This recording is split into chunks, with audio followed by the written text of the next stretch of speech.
Chapter 1076. From the first time he saw Gu Mengmeng, Barit had already set his eyes on this female. At that time, Elvis had wrapped her in a huge piece of beast skin and he did not even see her face. He only felt that the smell on her body was especially nice and different from all the other females.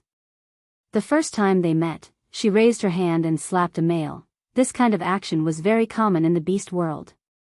Males would not even feel anything wrong when they were slapped and would only care if the female's hand hurt. But even so, he was still attracted to her. Because the reason she slapped someone was not because the male did something bad, but because the male liked her after smelling the scent on her body. Usually, females would feel that their vanity was satisfied and they would scold them symbolically. But he had never seen anyone really get angry like she did. Maybe, it was that slap that shattered the defense in his heart, so he could not help but be curious about what she was doing. What was she thinking? What would she do next? Then, her reaction surprised him time and time again and he could not take his eyes off her. In this life, the craziest thing he had done was probably helping her escape. The most glorious thing was going up the platform of the deity's punishment for her. But ever since he knew that she was the messenger of the beast deity, Barit clearly knew that it was impossible for him to be with her in this lifetime. He was not worthy of her, wasn't he? After that, she mated with Elvis and even someone like Leah had to put in a lot of effort before he finally got the upper hand. He could see everything about her clearly and he knew better than anyone else that her heart was already fully occupied by Elvis and Leah. No one could come between them anymore. Those two would not give any other males any leeway. If he wanted to stay by Gu Mengmeng's side, the only way was to bury his love deep in his heart and let it fester and fester. He did not know when it started, but the three words Gu Mengmeng had become Barit's everything. How could he still talk about mating with other females now? The only one he wanted to mate with would never accept him, right? It was already good enough that he could protect her. Giving this life to her was also considered as belonging to her, right? This belonging was already a gift. He didn't dare to hope for more. Gu Mengmeng did not know how many things Barit was thinking about. She just tilted her head and said, "There's something that I have always wanted to ask." Barit collected his thoughts and looked at Gu Mengmeng, waiting for her to continue. Gu Mengmeng asked, "How did Oakley convince you and Oriton back then? You don't seem like someone who would abandon me so easily." His heart was touched. He had clearly betrayed her, but she was still willing to believe that he would not abandon her so easily. Taking a deep breath, Barit said, "Oakley told me everything. I sympathized with him and Bloom, so I agreed to his plan." What Barit didn't say was that Oakley's persistence and disregard for his own safety had moved him. His own love would never come to fruition, but if there was another pair of lovers in the world, he would be happy to see it. Moreover, he was very clear that no matter what Oakley was planning, no one in this world could hurt Gu Mengmeng. This was the main reason why he dared to agree to Oakley's plan. Chapter 1077. After Leah finished cooking, Oriton was in a bewitched state. His eyes were fixed on the pot and his face was flushed red. Gu Mengmeng felt that even if she suggested chopping off one of Oriton's hands in exchange for him eating, he would not even blink and would only ask if it was his left or right hand. Gu Mengmeng was very naughty as she deliberately used an exaggerated eating method to taste Lee's cooking. She used the words commonly used in food shows to exaggerate her praises while purposely waving the bowl in front of Oriton. She pretended to be innocent and said, "It smells so good, Oriton, take a sniff." Oriton wanted to hit someone. Gu Mengmeng put down her bowl and chopsticks, holding her chin as she looked at Oriton and said, "Answer a few of my questions. If I am satisfied, I will let you eat." Oriton's expression did not change from beginning to end. He still had a poker face but his eyes obviously lit up. Gu Mengmeng asked, "Why did you listen to Oakley's arrangements and leave without even informing me?" Oriton replied, "Oakley told me and Barit about his arrangements." Gu Mengmeng nodded and said, "So you also sympathized with him and Bloom, so you listened to his arrangements?" "No." Oriton shook his head and said, "I don't understand and have no interest in love. I will also not sacrifice half a year's worth of delicacies for that kind of thing." Gu Mengmeng laughed. Hearing his words, he sounded so wronged. In order to eat as soon as possible, Oriton started explaining in detail without holding back. According to Oakley's plan, you will definitely not be back for a while. But if Ian is the only one in St. Nazaire, it will be hard to control the situation. First is the food storage for the winter. Last year, there was already news that St. Nazaire had a way to store food to prevent it from going bad. This year, the tribesmen of St. Nazaire started hunting in large numbers during the rainy season, which almost confirmed this rumor. If you are in St. Nazaire, there is naturally no need to say anything. But if you are not here. Oriton paused for a moment before turning around to look at Elvis and Leah, before looking at Gu Mengmeng. He continued, if the other tribes have a way to store food but St. Nazaire doesn't, what do you think your two partners will do to ensure that you don't have to starve during the winter? What to do? Was there a need to say? Snatch it. Gu Mengmeng had no doubt that if they were in each other's shoes, Elvis would bring back all the food from the other party's tribe to ensure that she would have enough food during winter. The other males in the beast world might not be as powerful as him, but for their own females, they would definitely have the guts to do so. In this way, St. Nazaire would become the target of public criticism. An innocent man gets into trouble because of his wealth. Gu Mengmeng nodded, indicating that she understood. Actually, Oriton did not really understand what Gu Mengmeng was talking about, so he did not answer Gu Mengmeng. He just continued to be honest, you're not around, Elvis and Leah are also not around, so St. Nazaire is in a protective vacuum state. This is equivalent to a pot of fragrant meat stewed, but there is no one guarding the side of the pot, so the wild beasts attracted by the fragrance of the food will naturally not be polite. Gu Mengmeng chuckled. Oriton's analogy really showed the true colors of a foodie. He couldn't help but tease, so you came back to protect your food? Chapter 1078. Gu Mengmeng nodded in agreement and thought to herself, snatching food from the tiger's mouth is courting death. Oriton continued, even if Barit and I came back to guard, this rainy season is still very tough.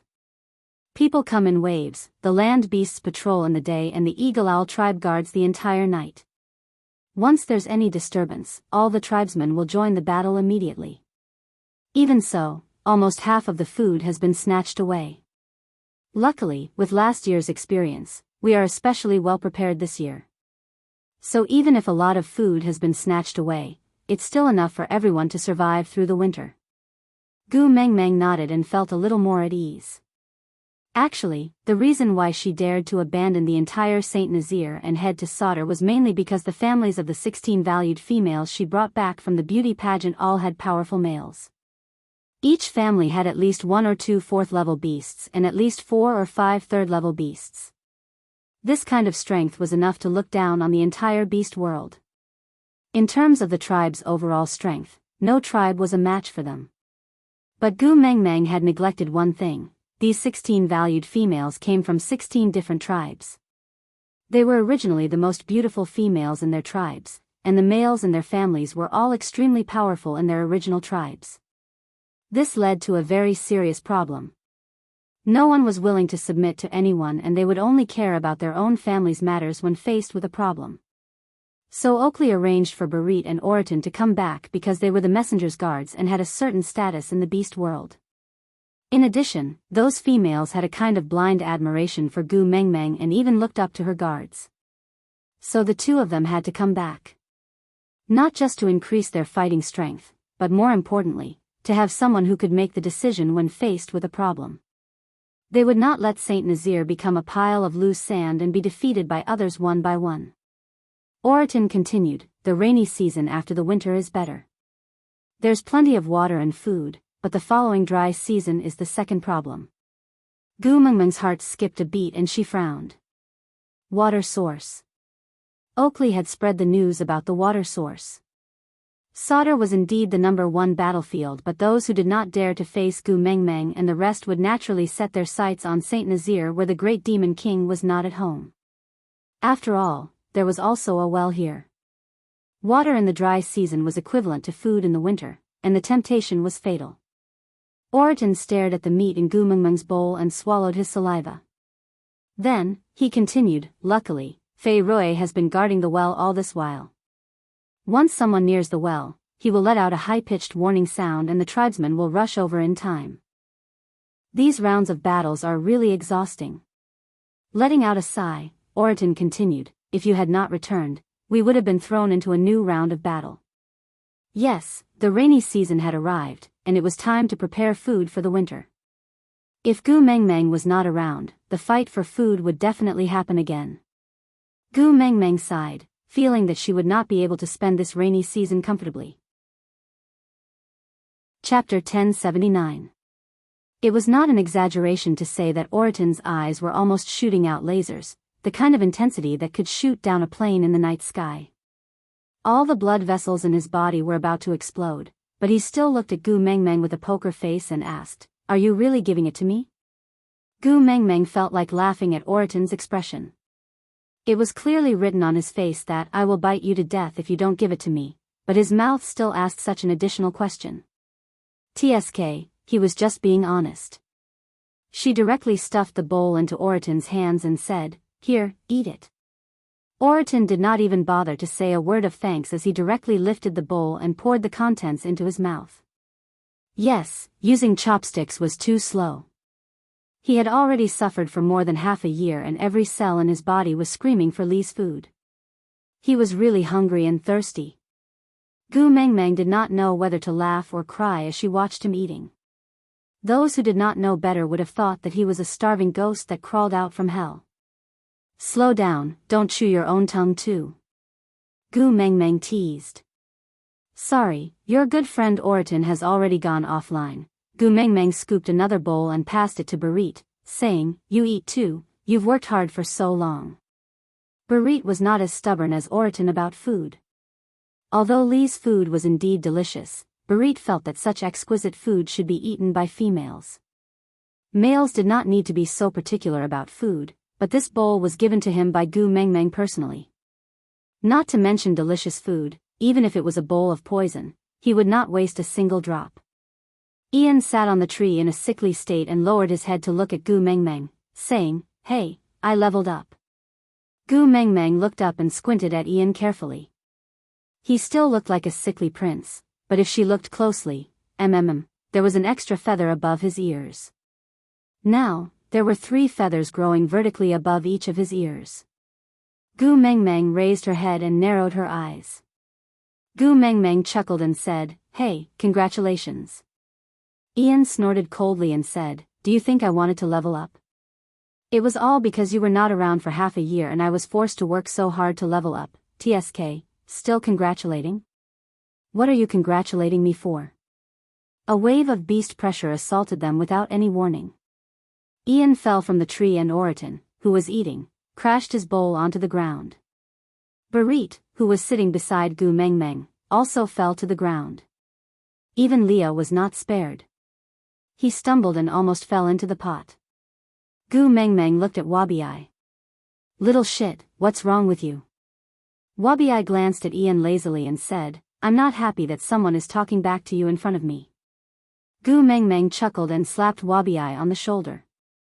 Aren't you the one who deases me the most?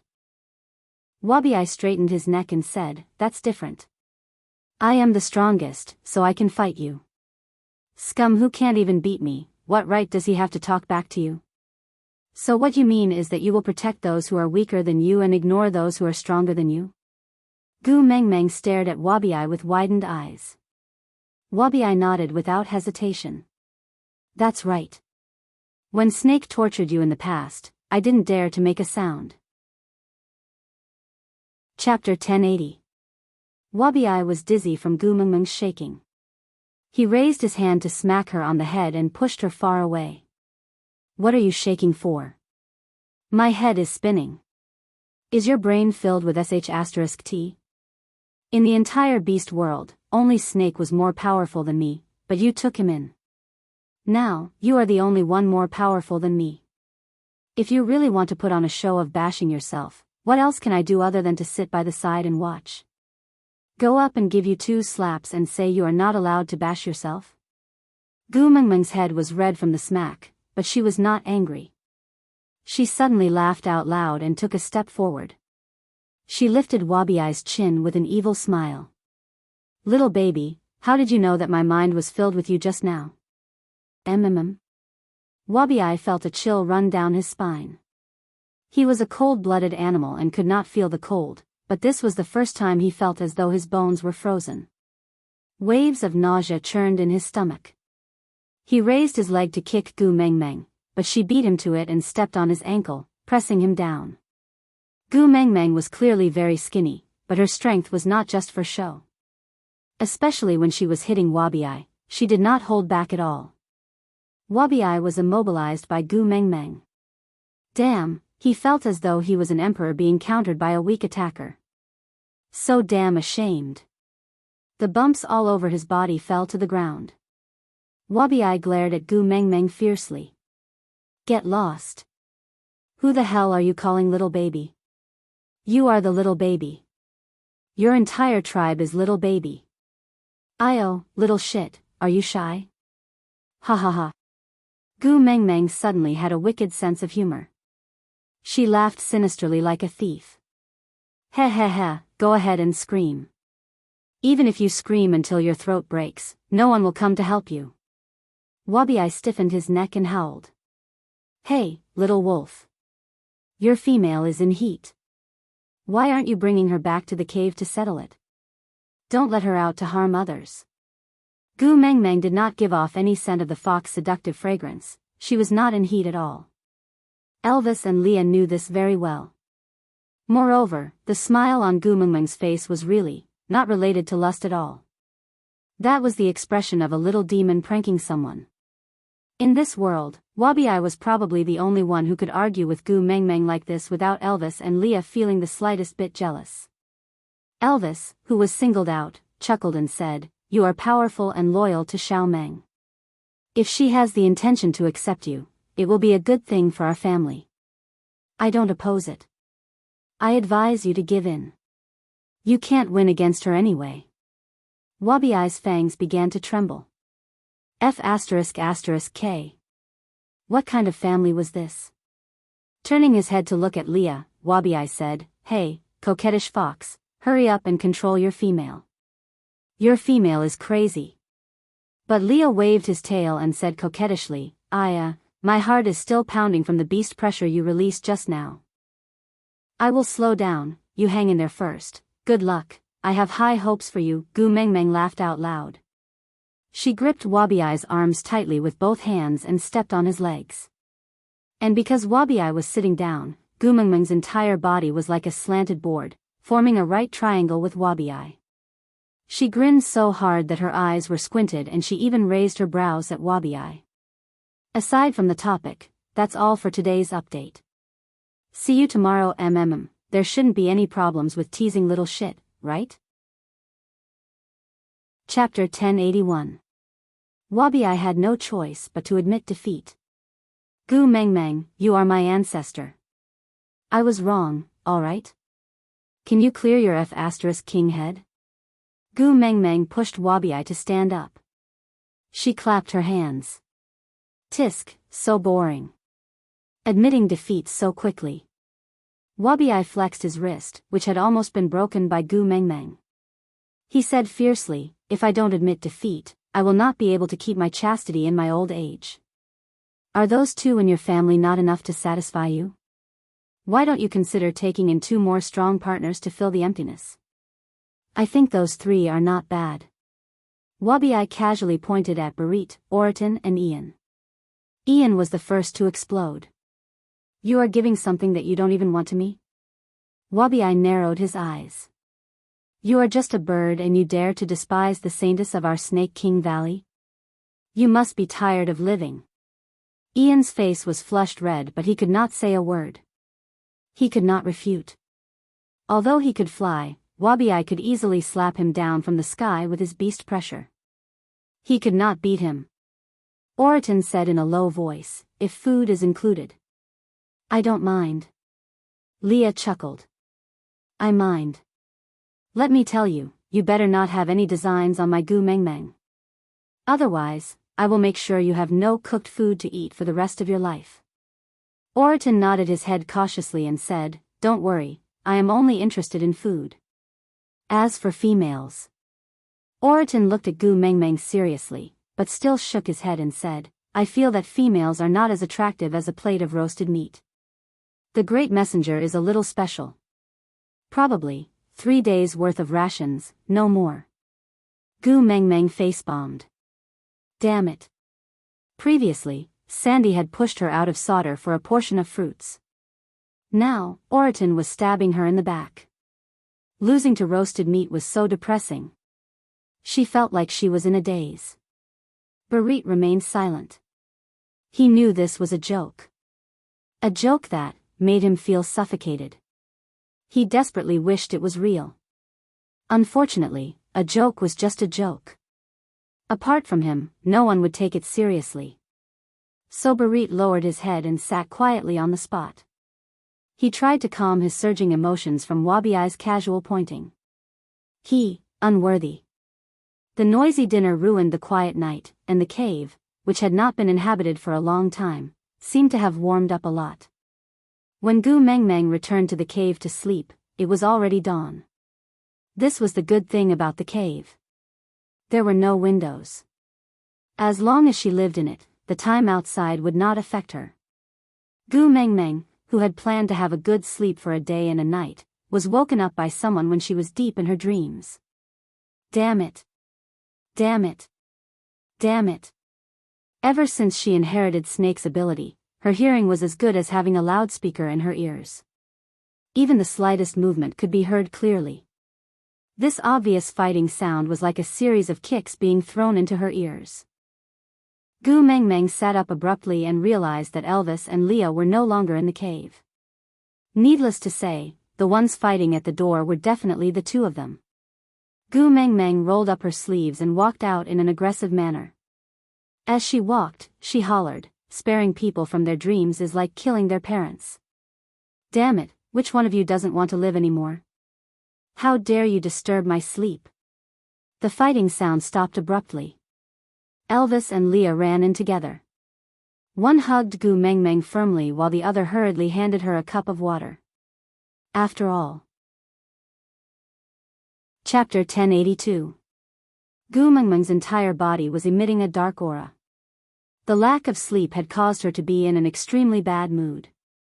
The moment she came out of the cave, the sunlight was blinding. Elvis's large hands gently covered her eyes so that she could adapt to the light. Ever since she inherited Snake's abilities, her eyes were no longer the only way she could explore the world. Every cell in her body could tell her what was happening in places she could not see. Who are you? What's the matter? Gu Mengmeng's face accurately met with the people causing trouble at her door. Her teeth chattered loudly. Gu Mengmeng's voice was clearly gentle, but it made those few people shudder in fear, as if they had been frozen into ice under the scorching sun. Great. Great messenger, we. Those people were so frightened by Gu Mengmeng's anger that their stomachs cramped up. Damn, they had been stray beasts for so many years and had done all kinds of dirty deeds. They had gone through so many life and death battles and faced countless near-death situations, but they had never felt so scared before. Indeed, bad people should stick to their character. It was much easier to snatch things than to give them away. Damn, it was really hard to be a good person. It was too scary. The gap between Elvis's fingers gradually opened, allowing the sunlight to land on Gu Mengmeng's eyes. Gu Mengmeng could already see the huge stone basins behind the stray beasts. They were filled with grapes. Raising her brows, Gu Mengmeng felt strangely less annoyed. Her tone also became better, but she was still a little lazy. She rested her forehead on Elvis's shoulder and glanced sideways at the orcs who had come to deliver the gifts. These are for me. Who asked you to deliver them? Great Lord Cole asked us to deliver. The stray beasts also felt very aggrieved. They did not back down when they were fighting Elvis just now, but now they could not even straighten their tongues in front of Gu Mengmeng. TSK, although she had guessed it, she was still in a bad mood.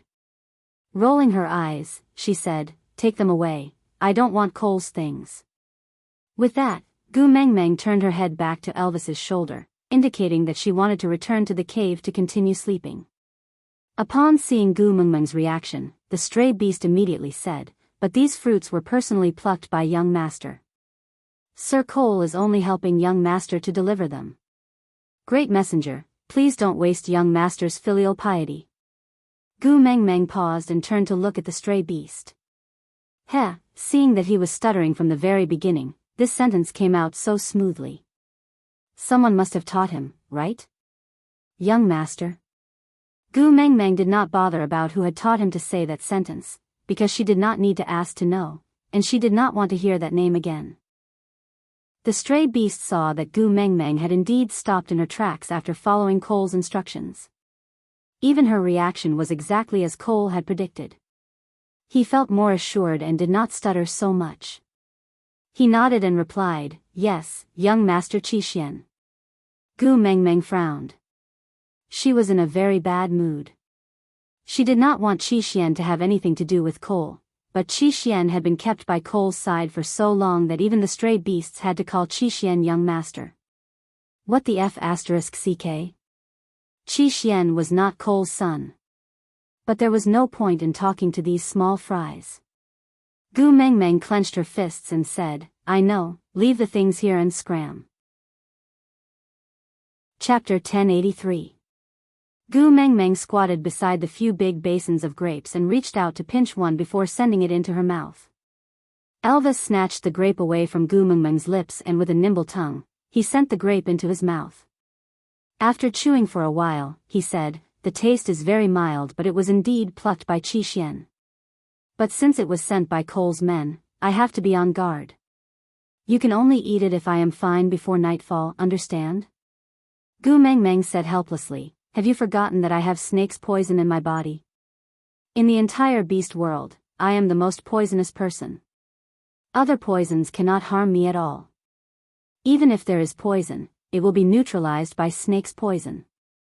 Elvis tapped Gu Mengmeng's little nose and said, "If you have nothing to fear, be careful of being taken advantage of. Leah and I cannot afford to take any risks." Gu Mengmeng was helpless and had no other choice. These two people were overly protective of her and could not bear to see any harm befall on her. And she rather enjoyed this protection, so she did not say much and just asked Elvis to put her down before asking him and Leah to carry the grapes into the cave. Gu Mengmeng was not fully awake, and now that the annoying fellows were gone, she naturally returned to the cave to catch up on her sleep. She slept all the way until the afternoon. Leah was afraid that she was hungry and entered the cave after cooking. He laid beside Gu Mengmeng and used his furry large tail to lightly brush her arm. His gentle gaze landed on Gu Mengmeng's defenseless little face, and he could not help but peck her lightly. He called out gently beside her ear, "Mengmeng, I am so bored, don't sleep, open your eyes and look at me, mm. Mm. Gu Mengmeng hummed and instinctively hugged Lee's tail, turning around and burrowing into Lee's arms. Lee's arms were filled by Gu Mengmeng and his heart was also filled to the brim. His voice unconsciously became softer and softer, like a gentle breeze blowing past. His slender and bony hands were in Gu Mengmeng's hair. Her silky hair was as smooth as black silk, coiling around his fingers gently. "All right, I'll hug you until you want to get up." Kissing the top of her head, Leah chuckled. "I really don't know what to do with you."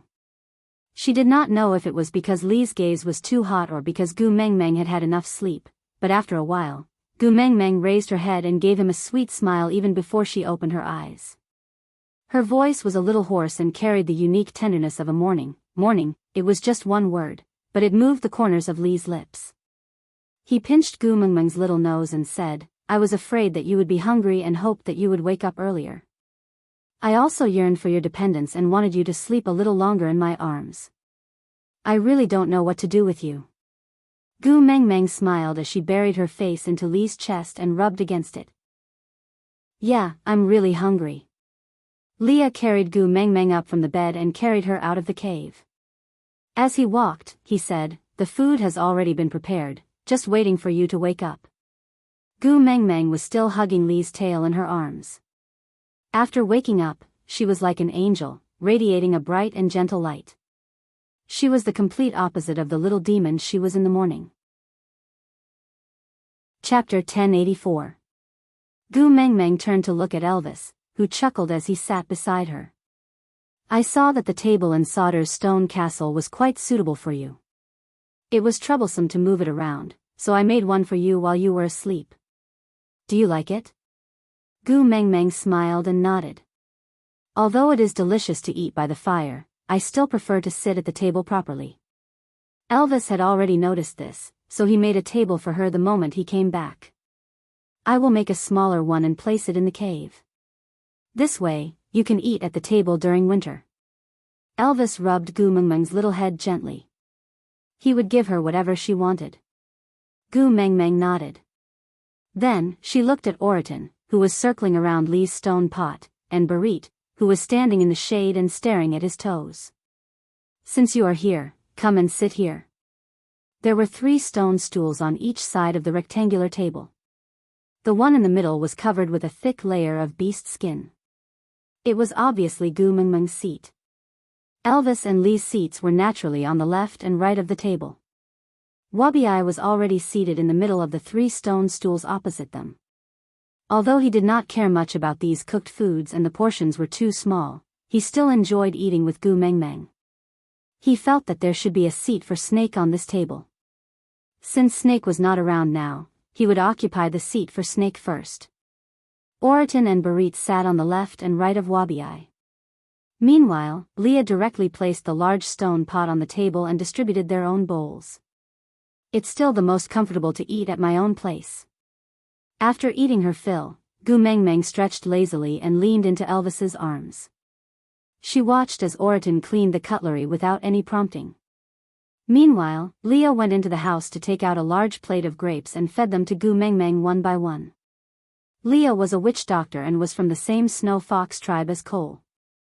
If he dared to feed Gu Mengmeng, it meant that there was nothing wrong with the grapes themselves. Moreover, Elvis had eaten some himself and did not show any adverse reactions, so Elvis did not insist on waiting until night time to eat these grapes. After Gu Mengmeng ate 2 grapes, her eyes suddenly rolled. Grapes, little shit, you have to help me with something. Gu Mengmeng sat up abruptly and raised her brows at Wabi-Ai. After yesterday's teasing, every time Wabi-Ai saw Gu Mengmeng smile at him, his hair would stand on end. Crossing his arms in front of his chest, he leaned back and looked at Gu Mengmeng warily. What? Gu Mengmeng slammed the table and roared, "Put your claws down, don't look like you're forcing me to be a prostitute, all right?" Wabi-Ai stiffened his neck. Do you think I should take it down just because you want me to? Do you think I don't want face? Gu Mengmeng clicked her tongue in disdain and said, all right. You can just maintain this defiled look and stay there. It's up to you. Wabi-Ai's temples throbbed. What did she mean by defiled? Why does it sound so awkward? He glared at Gu Mengmeng and said, what exactly do you want me to do? Say it quickly. Chapter 1085. Wabi-Ai's face was filled with disdain, but he didn't reject. He glanced at Elvis and said, go bring the grapes out. Elvis directly ignored Wabi-Ai's words. Xiao Meng wanted to bring the grapes to the stream, he was just doing it for her. There were a total of 9 large stone basins, each filled with grapes. Elvis and Leah took 3 trips to bring out all the stone basins. Barit, Oriton and Wabi-Ai each carried 2 large stone basins towards the stream. When they reached the stream, Fei Rui was also there. He waved at Gu Mengmeng when he saw her from afar, shouting excitedly, great messenger. Fei Rui's eyes were really clean, just like those of an innocent puppy. They shone with the purest brightness, making one want to smile at him. When it came to playing with water, no one could compare to Fei Rui. Once he heard that Gu Mengmeng wanted to wash the grapes, Fei Rui volunteered to handle the part in the water. He got Elvis to pour the 9 large basins of grapes into a more spacious area in the stream. Then, he gently shook his cheeks, causing the fish in the stream to form a wall downstream, ensuring that not a single grape would be carried away by the current. Then, he transformed into his half-beast form and started swimming in circles. The small fish that had been blocking the way downstream also joined in under Fei Rui's command. One of them swam clockwise in the inner circle, while the other swam anti-clockwise in the middle. Fei Rui swam clockwise in the outermost circle.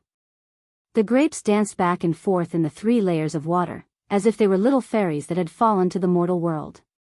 Gu Mengmeng clicked her tongue in wonder as she watched from the shore. Damn, a primitive version of a washing machine. Elvis and Leah exchanged glances before saying, the surface of the water is going to freeze in winter. When do you intend to let him return to the sea? Lee's arm naturally rested on Elvis's shoulder, his long and narrow eyes sparkling with tears. Or, do you want to keep him to make fish fillets in vinegar sauce? Gu Mengmeng held her forehead. Back in Zacharias, she had told Dora that Fei Rui was the cause of her male's trouble. The two of them still remembered it clearly. Not long after, Fei Rui walked out of the water and transformed a pair of legs at the same time. He allowed the water to slowly drip down his body. He didn't feel that it was inappropriate at all. After all, he was a fish. The grapes seemed to have been given life, jumping into the stone basin one by one. The surface of the grapes reflected the sunlight and the water, looking extremely sparkling. Before Gu Mengmeng could even thank Fei Rui, she jumped down from Elvis's arms and grabbed Wabi before throwing him into the water. Wabi was caught off guard and looked at Gu Mengmeng in confusion. What are you doing? Gu Mengmeng stood by the shore and rubbed her hands. Do you want to wash yourself or do you want me to help you? Cole crossed his arms again and stared at Gu Mengmeng with a guarded look. Are you a freaking pervert? Gu Mengmeng jumped into the water and gave him another kick, sending Wabi into the deepest part of the water. Stop talking nonsense. Hurry up and wash up to help me grind the grapes. Chapter 1086. Wabi looked at Gu Mengmeng as if she was an idiot. Are you out of your mind? This basin is so small. How can I enter? Gu Mengmeng tilted her head. Just reveal your snake tail and roll around like how Fei Rui did in the water just now. Crush these grapes into pulp for me. Wabi rolled his eyes at Gu Mengmeng before retreating into the stream. He reverted to his original form and coiled there. His body, which was as thick as a train, appeared in front of Gu Mengmeng. He said in snake language, if you are not blind, look for yourself. Can I even enter? Gu Mengmeng looked at Wabi, then at the stone basin. This stone basin was so big that it could be used as a bathtub for her. But compared to Wabi's original form, it was just like the cap of a mineral water bottle. If she wanted Wabi to enter, it would really be difficult. Gu Mengmeng pursed her lips. Little shit, you should lose some weight. Wabi didn't even have the mood to strangle her to death. Anyway, it was not the first or second day that she had been causing a ruckus. He reverted to his human form. Just crush them into pulp, right? Gu Mengmeng nodded. Then, Wabi stuck out his tongue impatiently at a spot not far away. Then, over a dozen little snakes as thick as an arm slithered out from the bushes. They didn't come to Gu Mengmeng. Instead, they entered the stream and swam for a long time, as if they were bathing. Then, Wabi placed one of the stone basins by the stream. The little snakes directly jumped out of the water and landed accurately in the basin. Then, they squirmed around in the basin, causing the grapes to bulge visibly. Then, they slowly sank into the basin. Finally, Gu Mengmeng saw a little snake rolling around in the basin, crushing every single grape into pulp. Not to mention the whole grape, even the grape seeds could not be seen. Using the same method, the 9 large basins of grapes soon turned into 9 basins of fruit puree. After the little snakes completed their mission, they swam out of the basin, washed their bodies in the stream, and then returned to the bushes as if nothing had happened. While the little snake was crushing the grapes, Gu Mengmeng had already asked someone to fetch the beast skin and beast tendon. She asked Elvis to scrape a groove on the side of the stone basin, then used the beast skin to cover the stone basin tightly and used the beast tendon to secure it. This kind of sealing effect was definitely not very good, but there was no place to buy sealed cans here, so they could only do this for the time being. She got Oriton and Barit to carry the 9 pots back to Elvis's cave, while Gu Mengmeng brought her partner and Wabi into the forest. After wandering around aimlessly for a long time, Gu Mengmeng set her sights on a towering ancient tree. Such a tree would definitely be priceless in the modern world, but it was not something rare in the beast world. Actually, it was quite a pity to chop it down, but Gu Mengmeng wanted to use it now and there was no better choice. So, she pointed at the tree and said, "Hubby, I want this tree. Just cut it from here and leave a stump. We can use it as a table the next time we come." Elvis had helped Gu Mengmeng cut the bamboo previously, and was now considered a skilled worker. He cut wherever Gu Mengmeng pointed at, without any deviation. Chapter 1087. As for the fact that Gu Mengmeng kept calling him little shit, he had resisted it at the start, then it became a shadow in his heart, and now he had gotten used to it.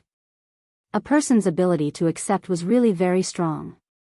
Sometimes, Wabi-I would think that now that he heard Gu Mengmeng call him Wabi-I, he felt strangely nervous and guilty, as if he had been caught doing something extremely bad. The snake tail coiled around the trunk of the tree as it followed Gu Mengmeng back. A fifth-level snake beast was a godlike figure no matter where he was placed, but he just had to be a porter for this little girl. But he just felt that it was not as comfortable as Gu Mengmeng ordering him around when others were serving him. TSK, a natural slave. Wabi-I cursed himself in his heart as he dragged the tree back for Gu Mengmeng. Gu Mengmeng drew with her pen that the tree trunk should be cut into several sections at waist height. Then, she asked Leah to cut off a piece as thick as a finger from each section. Then, she hollowed out the rest of the tribe to make a wooden barrel. She then cut off a piece to make a lid and used beast skin to wrap the lid to achieve a sealing effect. But the newly made wooden barrel could not be used directly, after all. The smell was too strong. So he asked Barit and Oriton to take it to the stream for Fei Rui to wash it again, before placing it in the shade to dry. Leah used the wood from the wooden barrel to make various types of cutlery, maximizing the use to avoid wastage. Although there were many trees in the beast world, Gu Mengmeng said that environmental protection is very important, so they tried not to cut down too many trees. If they really needed to cut down a tree, they had to make full use of it and not waste it. So Leah piled up the leftover pieces of cutlery at the side, to be used as firewood during winter. By the time everything was sorted out, the sky had already darkened. Oriton never missed mealtimes, so he carried his prey back early and stared at Leah eagerly. If Gu Mengmeng had not seen the word food clearly written in his eyes, she would have fantasized that Oriton had ulterior motives towards Leah. Barit seemed to have moved to a place near Elvis's cave. It was not in Elvis's territory, but close to it, so he followed Oriton here. Ian and Fei Rui were the last to arrive. Both of them looked as if they had something on their minds and wanted to say something. Gu Mengmeng ignored Ian and instead tugged at Fei Rui to show some concern. "What's wrong? Do you have something to tell me?" Fei Rui's big eyes were clear and clean. Every time they looked into each other's eyes, he felt like he was in the vast galaxy, sparkling and pure. Fei Rui bit his lip and nodded. "Great messenger, I have to return to the sea." This was good news. After all, Leah had just threatened to turn Fei Rui into vinegar fish slices if he did not let Fei Rui go. Although it was a joke, Gu Mengmeng could understand that her nonsense in Zacharias had caused Elvis and Leah to have a knot in their hearts against Fei Rui. Originally, he was still thinking about how to not hurt this child's heart, but now that he took the initiative to bring it up, it was good. Fei Rui said, "I won't be able to come out during winter when the water freezes.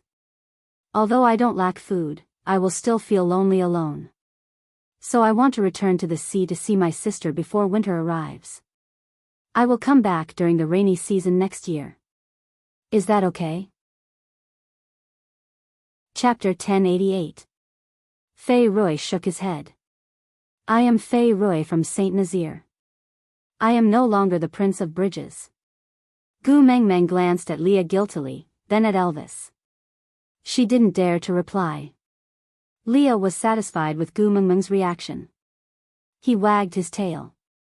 "When did you join Saint Nazaire? Why didn't I know?" Fei Rui blinked his eyes aggrievedly, then looked at Gu Mengmeng. His voice carried a tinge of sobbing, like a little puppy. "Messenger. Am I not from Saint Nazaire?" Gu Mengmeng's heart clenched at his question. She tugged at Leah's arm and pursed her lips. She looked at Leah pleadingly. Leah took 2 deep breaths. Up to you. Gu Mengmeng then smiled and said, Bridges is also a part of Saint Nazir, so you are the Prince of Bridges and also a tribesman of Saint Nazir. You are from the sea tribe and are different from the land beasts. It would be too cruel to ask you to stay here even during winter. You can go back if you want. You can come back whenever you want. Saint Nazir will always welcome you. Fei Rui smiled. His eyes curved like crescent moons. He nodded heavily. He looked extremely happy. That. Gu Mengmeng hesitated for a moment before saying, There's something I feel I should tell you. Fei Rui tilted his head. He looked at Gu Mengmeng like an innocent child. Gu Mengmeng took a deep breath. Dora is dead. Fei Rui's expression visibly stiffened. His eyes dimmed. He lowered his head. Oh. Gu Mengmeng didn't press Fei Rui for his feelings. She also didn't want to know what had happened between him and Dora. After all, no matter who was in the right and wrong in the past, Gu Mengmeng still felt that since she was dead, all past wrongs should be forgotten. Gu Mengmeng sighed. Then, she smiled. She wanted to ask Fei Rui when he planned to leave. But Fei Rui looked up at Gu Mengmeng first. He took out a beast-skin bag and opened it in front of Gu Mengmeng. Oh yes, great messenger, do you need this? Gu Mengmeng looked down. It looked like salt crystals. But they were much thicker than the ones in Saint Nazir. She dipped her hand into it and tasted it. It was indeed salty. Gu Mengmeng's eyes lit up. Sea salt? Fei Rui nodded and said, Yes, we mermaids can extract this kind of salt from seawater, but we've never seen land beast men need it before. I saw Lord Leah using it in his cooking yesterday and felt that it looked familiar, so I returned to the sea overnight to separate a little for you to see. If it's something useful, I'll separate more from the sea this winter and bring it back for you during the rainy season next year. The output of the salt lake in Saint Nazir was limited. Saint Nazir had already used up a lot of the salt to preserve food in the past 2 years. At this rate, the salt lake would be used up in less than 5 years. Fei Rui's discovery was a great help to Gu Mengmeng, so she nodded repeatedly. It's useful, of course it's useful. Without this thing, I will die. Chapter 1089. Gu Mengmeng nodded and chuckled. But Leah tooted. He has found a good reason to join Saint Nazir. This time, I can't do anything to him. Gu Mengmeng shook Lee's arm and looked up with a smile. All right, don't argue with a child. Leah pinched Gu Mengmeng's little face. He finally gave up. Then when do you intend to set off? Gu Mengmeng asked. Fei Rui smiled and replied, If the great emissary agrees, I will set off now. So soon? Gu Mengmeng was a little surprised. She thought he would set off tomorrow at the earliest. The sky was already dark. Fei Rui nodded. Anyway, I am going by water. It doesn't matter if there is no sun. Moreover, Melinda is pregnant. I want to hurry back to accompany her. After all, it is her first child. Melinda is pregnant? Gu Mengmeng's reaction was extreme. She immediately jumped up. Her eyes widened and the corners of her lips curled up uncontrollably. Leah pinched Gu Mengmeng's little nose. If Sandy sees your expression, she will definitely be jealous. Wabi chuckled. Those who don't know might think the child is yours. Get lost. Gu Mengmeng roared at Wabi. Then, she looked at Fei Rui. All right, hurry back. Help me send my regards to Melinda. Tell her I wish her and her child good health. Yeah, I will. Fei Rui nodded.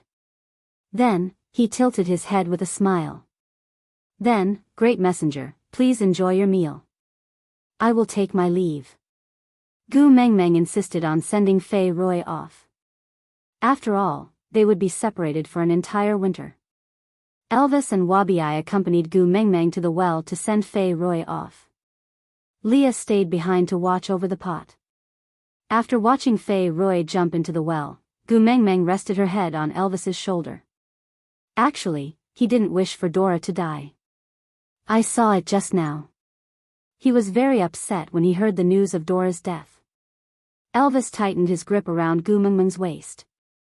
Females are a precious resource to every tribe.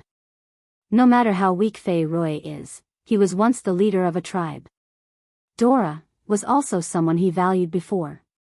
Gu Mengmeng's eyes widened. After Elvis said that, Gu Mengmeng frowned. She sat up straight and looked at Elvis.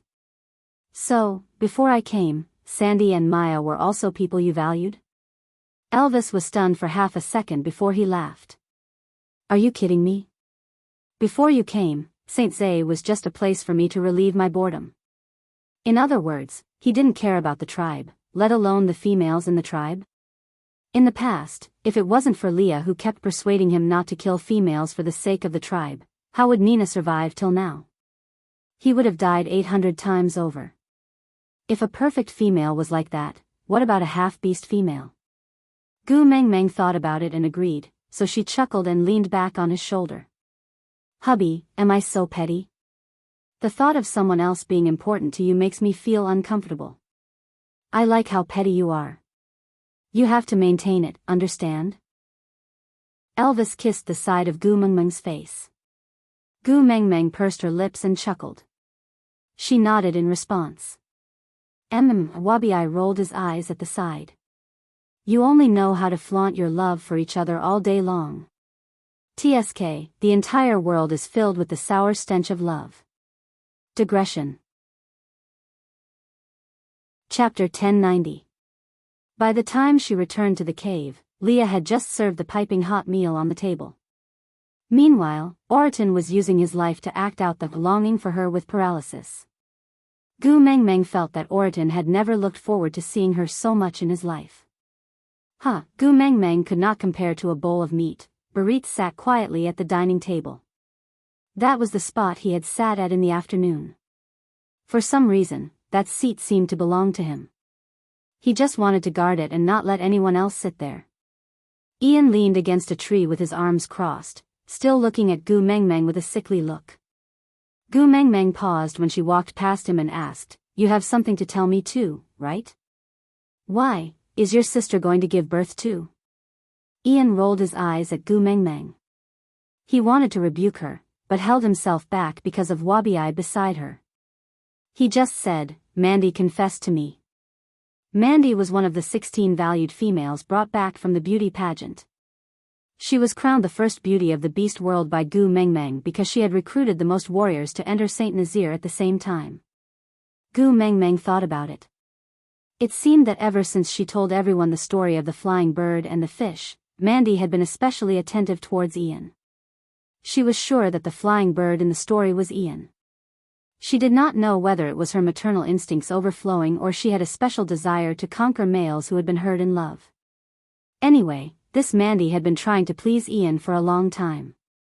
Ian did not say anything, neither did he reject nor accept.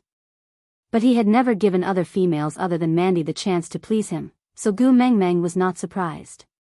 She just nodded and said, You intend to mate with her? Ian remained silent for a moment before replying, If you don't object, I will mate with her. After all, I have already reached the peak of 3rd level. If I want to break through, I have to mate with her. Gu Mengmeng was taken aback for a moment. She snorted and said, Scumbag. Gu Mengmeng thought that only the Snake King Valley would use females as a tool to level up. Ian chuckled and said, I told Mandy that this is the reason why I am willing to mate with her. She agreed to it herself. Gu Mengmeng looked at Ian with narrowed eyes for a while, then patted his shoulder and said, Why do you have to do this, just like him? Do you have to make it sound so official and hide your emotions behind your motive? Why bother? At that time, if she really misunderstands you, won't you be the one who will be sad? The tip of Ian's ear was stained with a suspicious red. He turned his face to the side and said, I don't understand what you're saying. Gu Mengmeng did not expose him. She just swung her arms back and forth and said, It's all right if you don't understand what I am saying. You just need to know what you are doing. Mandy was a good girl. Although she was a little arrogant at times, she was considered very gentle and considerate compared to the other females in the beast world. If you really hurt her heart, you'll be the one regretting it. Gu Mengmeng did not need to mention how good Mandy was, but Ian himself knew it very well. It was just that he felt a little awkward in his heart. Tilting his head, Ian looked at Gu Mengmeng from the corner of his eyes. He was a little hesitant, but he still opened his mouth to ask, "Do you really agree to me mating?" Chapter 1091. Ian clenched his fists and took 8 deep breaths before barely stabilizing his emotions. Then, he said, "Did you forget that I was the one who formed the blood alliance with Leah? Once I mate, the blood alliance will be useless." Gu Mengmeng already knew about this long ago. Crossing her arms in front of her chest, Gu Mengmeng squinted at Ian and said, "You flirted with Mandy last year and delayed mating until this year, just because of this?" Ian did not admit nor deny it. He just lowered his head and looked to the side. Although the bird tribe had always been arrogant, Ian was after all a hot-blooded male and did not have much resistance towards females. Moreover, Mandy was beautiful and passionate, so it was natural that he could not resist the temptation. It was just that Gu Mengmeng had been too busy for the past year and did not have the time to observe the emotional world of each of her friends. As a result, they had wasted so much time. Gu Mengmeng patted Ian's shoulder and said, "Didn't I tell you before? Our Saint Nazir does not rely on the blood alliance to keep people, but on the hearts of others. If your heart is with me, I don't need to restrict you and you will stay. If your heart is not here, you will only try your best to escape even with the blood alliance. What's the point of that?" Ian looked at Gu Mengmeng and did not say a word. Gu Mengmeng had indeed told him these words in the past, but Ian had not met Mandy then, so he did not take it seriously. After that, Ian developed feelings for Mandy but was not sure how sincere Gu Mengmeng's words were. Moreover, even though the Eagle Owl tribe had pledged allegiance to Saint Nazir and many of their tribesmen had mated with Saint Nazir's females, he was still carrying a blood oath. He was also worried that once he mated and broke the blood oath, would Gu Mengmeng suspect that the Eagle Owl tribe was disloyal? But now, it seemed that he had thought too much. Gu Mengmeng was much more broad-minded than him. Gu Mengmeng sat back at the table and ate a mouthful of the meat in her bowl. She sighed in satisfaction and said, "You are after all the leader of the Eagle Owl tribe, your marriage must be held in a grand manner. It just so happens that Saint Nazir hasn't been lively for a long time, let's use your name to celebrate. Let's all have some fun." Ian walked to Gu Mengmeng awkwardly and stood by the table to look at her. After a long while, he said, "The Eagle Owl tribe has ceased to exist in this world since 2 years ago. I am also not some tribe leader." Pretentious. Gu Mengmeng clicked her tongue and did not reply. It was rare for Gu Mengmeng to say such things to him, but he did not have the urge to retaliate. He just lowered his head and said, "Gu Mengmeng, thank you." Gu Mengmeng chuckled. "Yeah, mate before winter. Don't drag it out for too long. By then, your status in the family will be lowered again."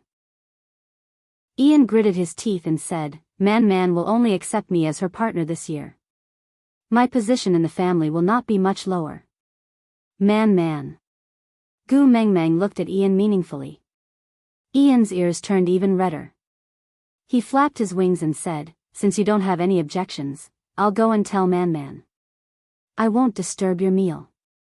Gu Mengmeng waved her hands and said, "Bye-bye." After Ian flew away, only Gu Mengmeng's family of 3, Wabi, Oriton and Barit, were left. Gu Mengmeng propped her chin on her hand and said thoughtfully, "The people around me seem to be getting lesser and lesser." Chapter 1092. Gu Mengmeng. Wabi stood up from the stone bench. He placed one hand on the table and leaned his upper body forward. He placed his other hand on Gu Mengmeng's shoulder and said with a troubled expression, "Winter is coming and I don't have much time left to accompany you.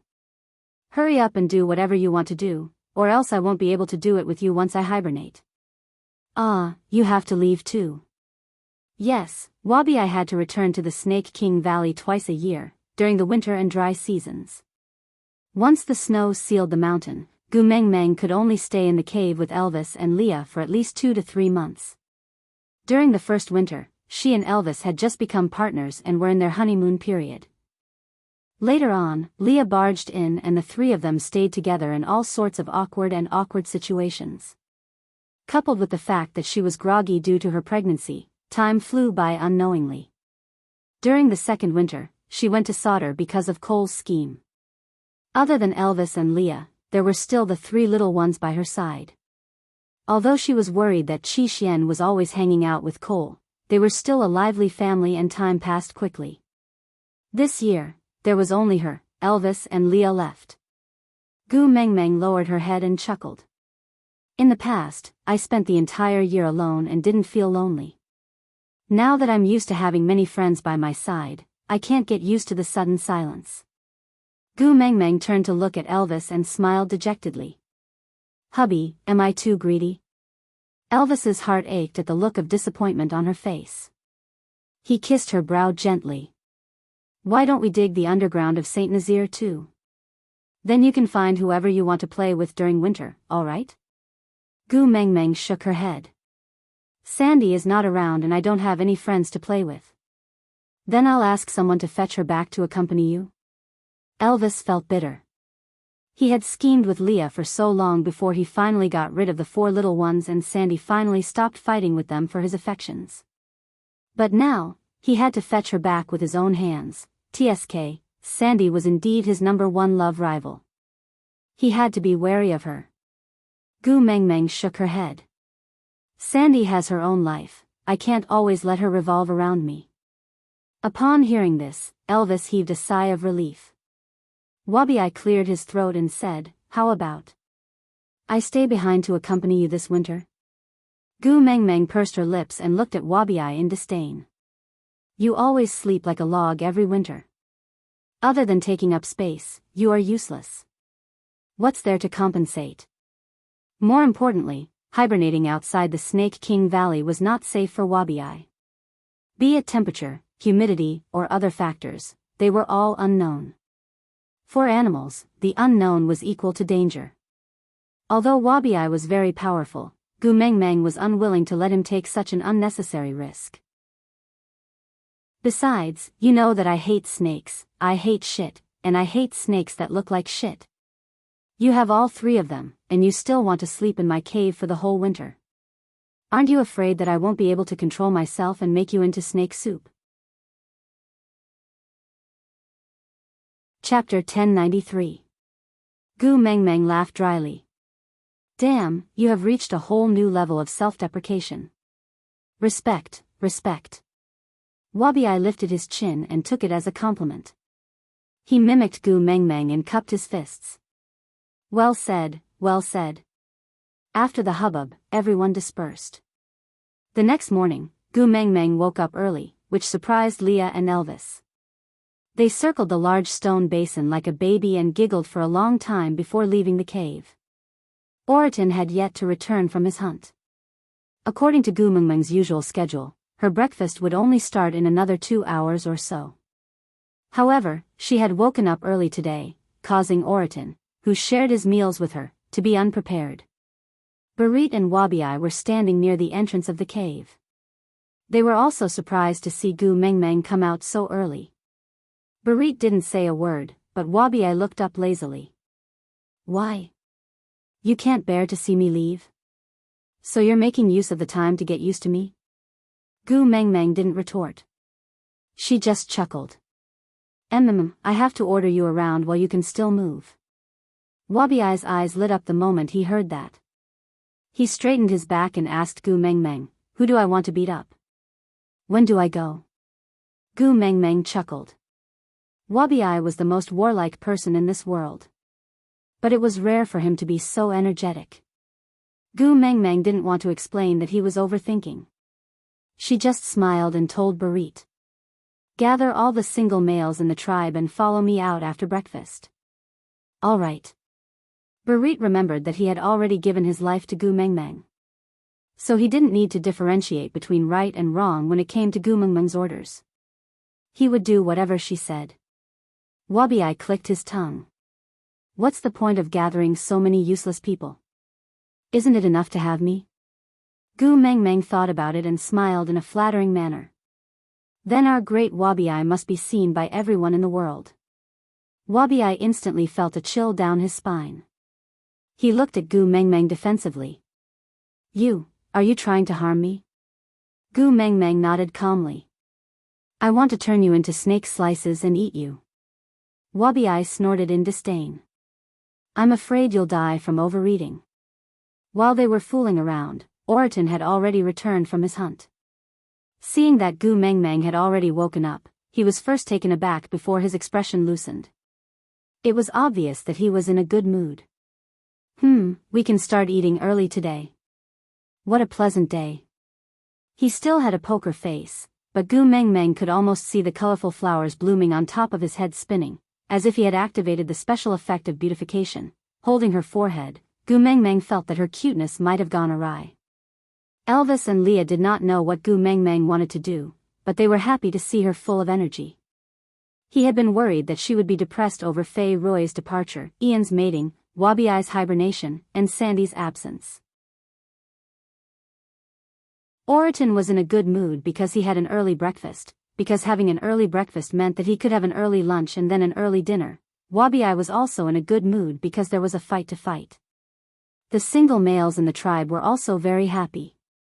They were inexplicably excited because they had the opportunity to do something for the great messenger. Chapter 1094. After that, there were many different versions of what happened in the beast world. The general direction was about how Gu Mengmeng led the people of Saint Nazir in a tough battle against the stray beasts, so much so that the stray beasts were too weak to come out and harass other tribes. Even those tribes that were treated as food every year were spared. This directly pushed Gu Mengmeng's reputation in the beast world to another level.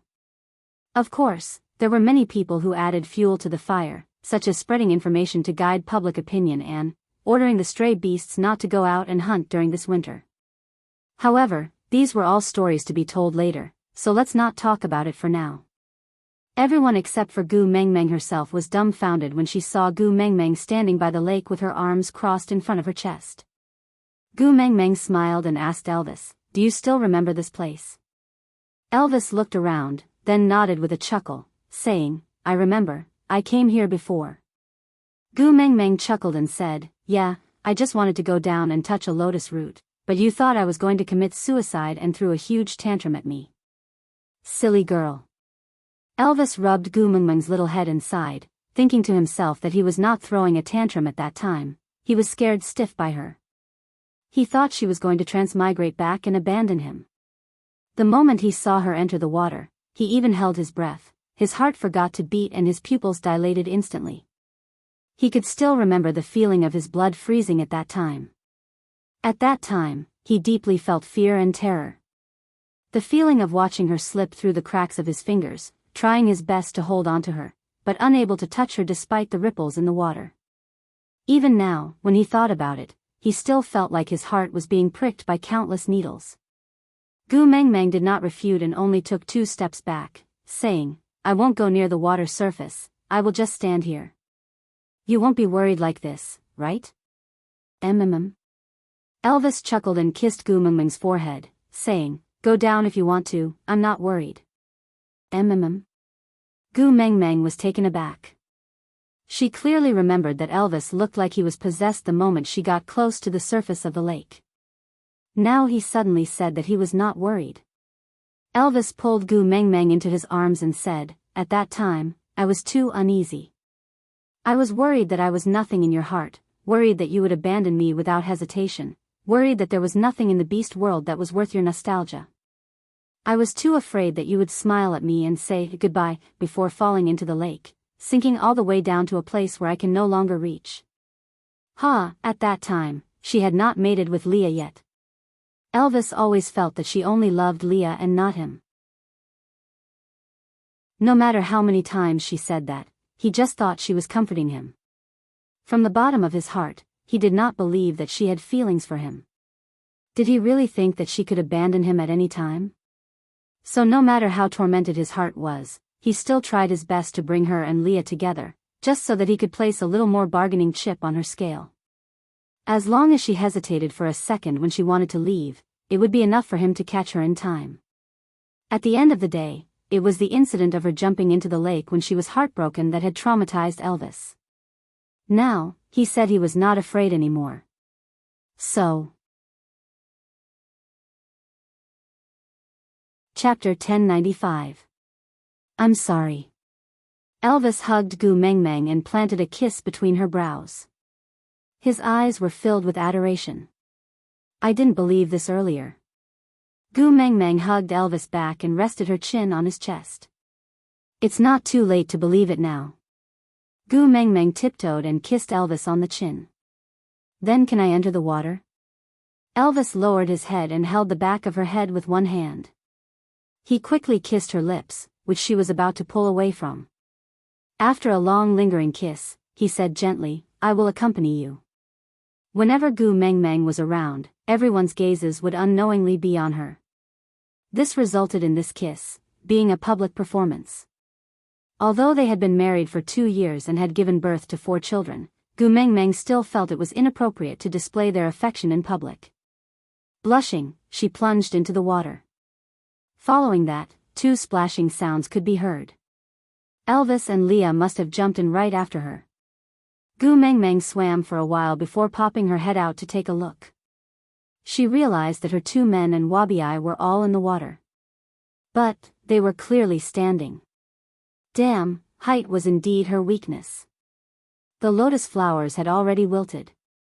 Only a large patch of lotus leaves swayed gently in the middle of the lake. Gu Mengmeng swam towards the middle of the lake. Elvis and Leah followed closely behind her, guarding her on both sides. Gu Mengmeng tried to dig out a lotus root. But it was hard for her to use her strength underwater. Hence, she could only return to the surface and explain the rough plan to Wabi-ai, before ordering him to do the hard work. Wabi-ai stared at Gu Mengmeng with a king's disdainful gaze. Don't tell me that this is what you need my help with. Gu Mengmeng couldn't help but want to laugh at the thought of Wabi-ai being happy the entire morning because he thought there was going to be a fight. She had been enjoying teasing Wabi-ai more and more recently. It was quite interesting to see him hopping mad but unable to do anything to her. Although she had always been the one bullying Wabi-ai, Wabi-ai never bore a grudge against her. Instead, the more she bullied him, the better their relationship became. This made Gu Mengmeng feel at ease. Gu Mengmeng really did not like that kind of relationship where she had to handle it carefully. Wabi-ai didn't even need to dive into the water to dig out the lotus roots.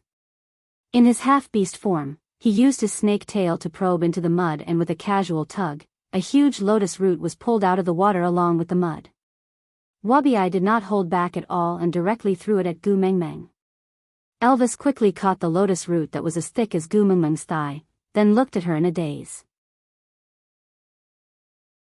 Although Elvis's hands were quick and avoided the lotus root hitting her face, it did not stop the mud on the lotus root from splashing onto Gu Mengmeng's face. F***ck. Now, Gu Mengmeng could act as Master Bao just by sticking a crescent on her face. Little. **T. Gu Mengmeng wiped her face carelessly, then picked up the lotus and chased after Wabi-ai. It was rare for Wabi-ai to take advantage of something, and he felt an inexplicable sense of accomplishment. He felt as if he had reached the peak of his life. How could she catch up to Wabi-ai in the water?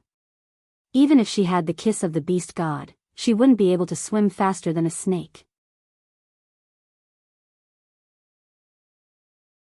Chapter 1096.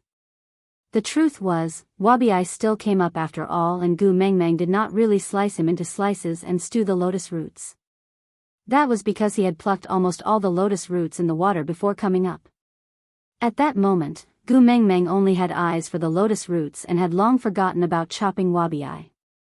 This lake was a distance away from St. Nazaire, and they had only arrived in the afternoon after setting off in the morning. Although Wabi-ai was strong, he only had one tail.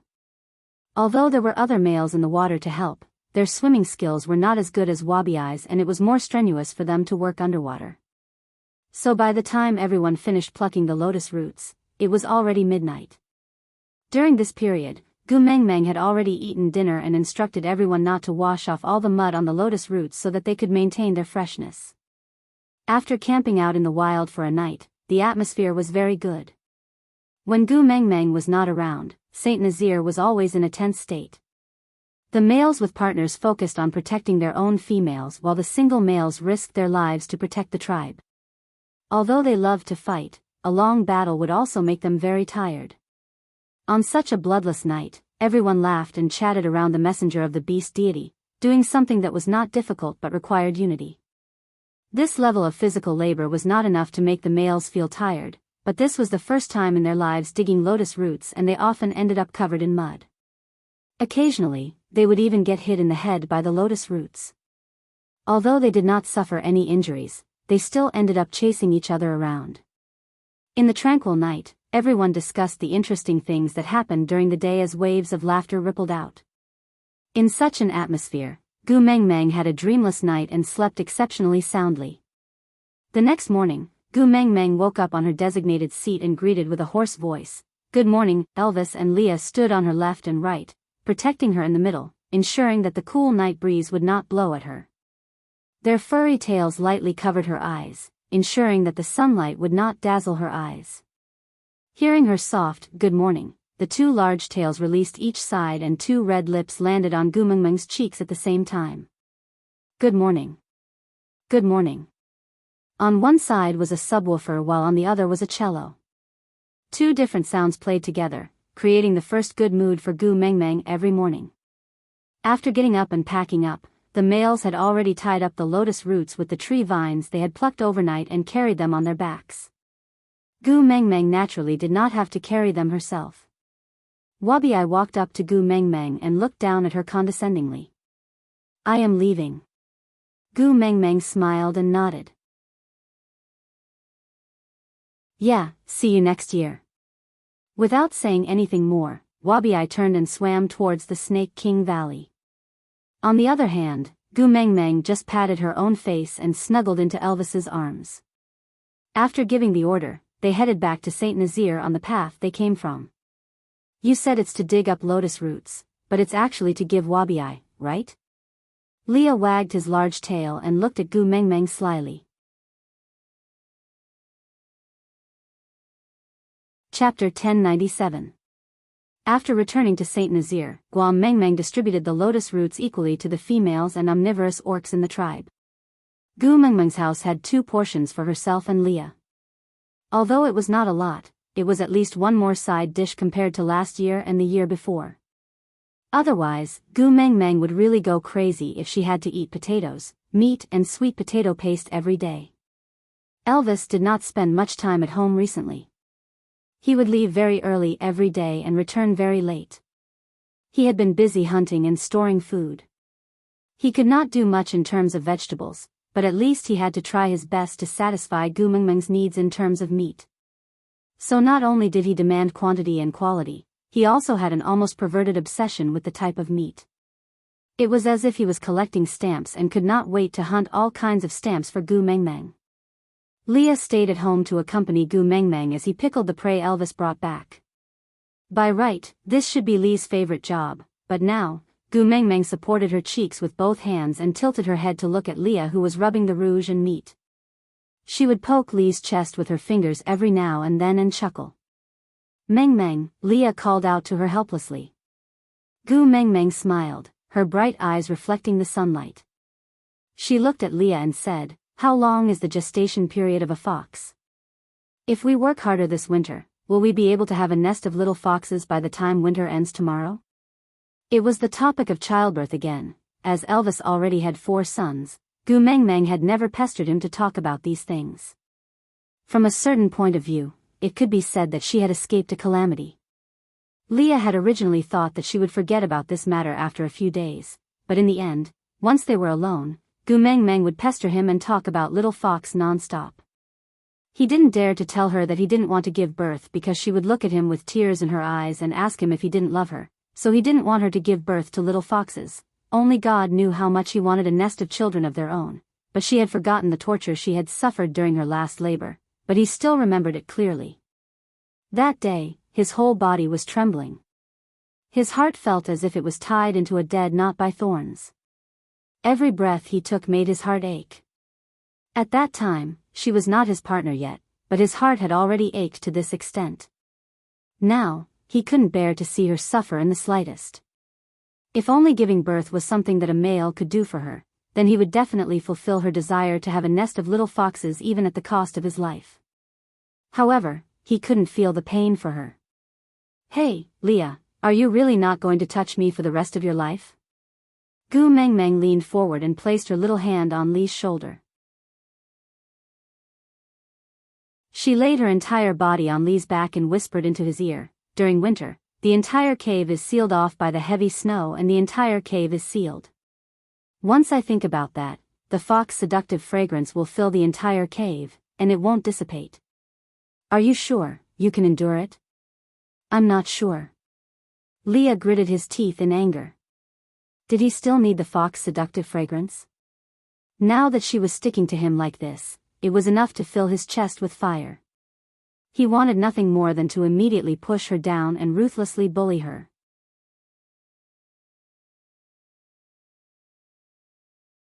Chapter 1098. Leah put down the salt and bacon in his hands and switched between his beast and human form, so that he was clean and spotless.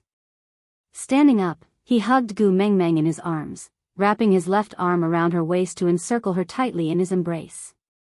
His right hand pinched her chin, adjusting the angle of her line of sight, so that her eyes could meet his. Leah looked at Gu Mengmeng seriously and affectionately. "Mengmeng, I am a witch doctor and I can say that there is no one in the beast world with better medical skills than me. But even so, when you were giving birth to Kanwu, I could only pray helplessly to the beast deity, begging him to let you be safe. The helplessness of watching you hover on the line between life and death while I can't do anything will really drive me crazy." But Gu Mengmeng wanted to say that it was her first time giving birth to Heda and his brothers, so it was inevitable that it would be more difficult. Moreover, she now had Snake's powers to protect her, so she would definitely be fine. But Leah did not give her a chance to speak. All the words after her, but were stuck in her throat and crushed into lingering whimpers with the tip of his tongue. It was only until Gu Mengmeng was lying limply in Li's arms and her nostrils were already filled with the faint fox seductive fragrance did Leah finally stop the kiss. His long and narrow eyes were deep and misty, filled with infinite forbearance and helplessness. He said, "When you were injured in the Snake King Valley, the most fortunate thing for me was that I was a witch doctor and could save you. But I hope that my medical skills will never be used on you. Mengmeng, I said before, if you are hurt in the slightest, it would be destroying my heart. These words are not just empty words. When a female gives birth, there is a slim chance of survival. Even if you have Snake's powers to protect you, the pain is still there. The scene of you giving birth to Kanwu is still my and Elvis's nightmare. If I were to experience the scene of you being in so much pain yet being unable to do anything about it. Mengmeng, I can tell you in advance that I might not be able to endure the pain in my heart and cut open my own chest to crush my own heart with my own hands. Even so, if you still want to give birth to a nest of little foxes, I will give them to you." Gu Mengmeng stopped fooling around and looked at Leah with a pitiful expression. She pouted her lips and muttered, "If you don't want to give birth, then don't. Why did you have to make it sound so scary?" Leah heaved a sigh of relief. "Promise me, you're not allowed to mention giving birth to little foxes in the future." "Fine, I won't mention it." "Humph." With that, Gu Mengmeng turned around and walked into the cave in a huff, ignoring Leah. This was the first time Leah allowed her to throw a tantrum without going in to comfort her. He couldn't back down on this matter. He clearly knew what she would experience during childbirth, so how could he bear to do it? Sighing helplessly, Leah squatted back beside the pile of salt to continue marinating the meat. He turned around to look at the entrance of the cave. There was no movement at all. "He must be really angry. If only you were like Oriton, then I could make a lot of delicious food to coax you." Leah smiled helplessly. Then, he secretly remembered to remind Elvis that other than beasts on land, Mengmeng also liked fish in the water and bird eggs in the trees. He must remember to bring some back next time. Gu Mengmeng threw a tantrum for 2 to 3 days. Elvis and Leah became very careful at home. In the end, Elvis couldn't stand Gu Mengmeng's gloominess and suggested a solution. Aside from the topic, yeah, today's update is over. Remember to help Susu light up the 5 stars when my babies leave comments. Thank you, baby. Chapter 1099. Xiao Meng. Elvis placed Gu Mengmeng on his thighs and held her shoulders with both hands. He accommodated her height and looked into her eyes, saying, I know you have been in a bad mood these few days, but not letting you suffer is the bottom line that Leah and I will never give in to. So, do you want to take a nap and meet the beast deity? See if he has a little cheat, similar to the kiss of the beast deity that can save you from the pain of childbirth. If he does, let you give birth. But if even the beast deity has no solution, then don't mention this matter again, and don't be in a bad mood because of this matter, alright? Gu Mengmeng smacked her head. Ah, why didn't I think of that? With that, she peeked at Leah, waiting for him to express his stance. Leah always had his ways with Gu Mengmeng. Regardless of whether she cried or threw a tantrum, he would always have a way to coax her. Only this time, she did not cry or make a fuss. She was even more cruel and sinister than the time when she chased him and Elvis out of the cave in the stray beast camp. This absolute cold-blooded violence was really driving him crazy. These few days, he had almost given in and said, give birth, give birth. If worse comes to worst, I will dig my heart out and commit suicide. Yes. Now that she had finally relented, he instantly felt as if spring had returned to the land. Sitting beside Elvis, he held Gu Mengmeng's little hand and kissed it, saying, you have to promise me, if the beast deity has no other choice, you can't throw a tantrum over this again. Gu Mengmeng nodded. Then, she smiled for the first time in these few days. Turning around, Gu Mengmeng lay on the side of the bed. Then, she slowly closed her eyes, but the corners of her lips were still curled up. Layers of white fog blew towards them. When Gu Mengmeng saw the beast deity standing in the clouds, she could not help but smile guiltily. The previous time she came, she said that she wanted to be a filial daughter and come back to watch television with him when she was free. But after the incident with Oakley, she suddenly had a deep understanding of parting. She desperately wanted to cherish the person in front of her, hence, he completely forgot about his promise to the beast deity. As the saying goes, a guilty person smiles first. Gu Mengmeng smiled like a sunflower and pounced into the beast deity's arms. She said in a sweet Hong Kong accent, Papa, I missed you so much. The beast deity was a highly skilled person after all. He did not even laugh at Gu Mengmeng's fawning. He maintained his usual kind and amiable demeanor as he gently patted Gu Mengmeng's little head. Yeah, a married daughter is like spilled water. Although I was already mentally prepared, I was still looking forward to it when you said you would come back to accompany me more often. Gu Mengmeng felt an arrow piercing her heart. She looked pitifully at the beast deity and blinked her eyes. The words, please forgive me, were clearly written on her face. The beast deity held Gu Mengmeng's hand and walked towards the 2-seater wooden chair as he said, it's all right, little magpie, you have a long tail. Once you have a wife, you will forget your mother. Chapter 1100. Why did he sound like he was angry? Gu Mengmeng wrapped her arms around the beast deity's arm and said coquettishly, Father, I know I was wrong. Don't be angry, don't be angry. The beast deity heaved a long sigh of relief before pulling Gu Mengmeng's hand to sit on the long bench. All right, you heartless little thing. I have already scolded you and my anger has subsided.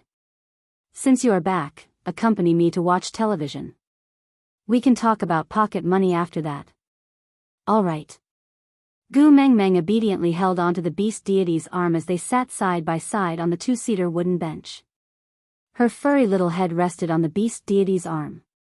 Perhaps it was because they had known each other for a long time, or because she kept calling him father, but if one ignored the beast deity's overly young appearance, the two of them really did look like father and daughter.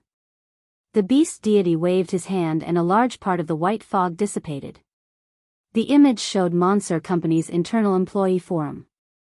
There was a post titled, "CEO's wife arrogantly declared her sovereignty while the CEO turned into a wife-protecting maniac and accompanied her the entire time. P.S. There are pictures to prove the truth." The post was pushed to the top by many replies within a few minutes, then, it was deleted. Following that was an announcement from the CEO's office. The reason for deleting the post was that the surveillance footage provided by the post was not clear enough and did not perfectly display CEO's wife's beauty and intelligence. After being magnified 20 times, there was a mosaic on her facial features. Different angles of the screenshots also showed that her eyelashes were deformed. Regarding this, the CEO was furious. The solution was as follows: 1. The entire company's surveillance cameras had to be upgraded immediately. The quality of the images had to be the best in the world. The screenshots had to be projected directly onto the LED screens of the company's buildings so that every pore could be clearly seen. 2. Monster Company reserves the right to pursue the infringement of image of the CEO's wife for violating the rights to her portrait. 3. All employees immediately went to the latest highlight post to confirm and remember the CEO's wife's appearance. If any employee in Monster Company could not recognize the CEO's wife under any circumstances, it would mean that the employee lacked the most basic loyalty to Monster Company and would be fired. Following that, a new post was pinned by the officials. It was bolded, highlighted, and highlighted. The striking red font was unique in the corporate forum. The title of the post was, "The CEO's wife made a high-profile and domineering tour to declare her sovereignty. The CEO turned into a wife-protecting maniac and accompanied her the whole time. P.S. There are pictures and the truth." 2. HD version. The original content in the post was not changed at all. It was just that the photos had been replaced with the high-definition version that the technical department had just revised. The images in the monitor were carefully selected frame by the employees of the technical department and the corporate public relations department. The CEO only had one request, that was, no matter what the CEO looked like in the images, as long as the CEO's wife looked good, it was fine. This post was like a torpedo thrown into the corporate forum, blowing up the warehouse manager Old Wang, who had been lurking in the shadows for many years.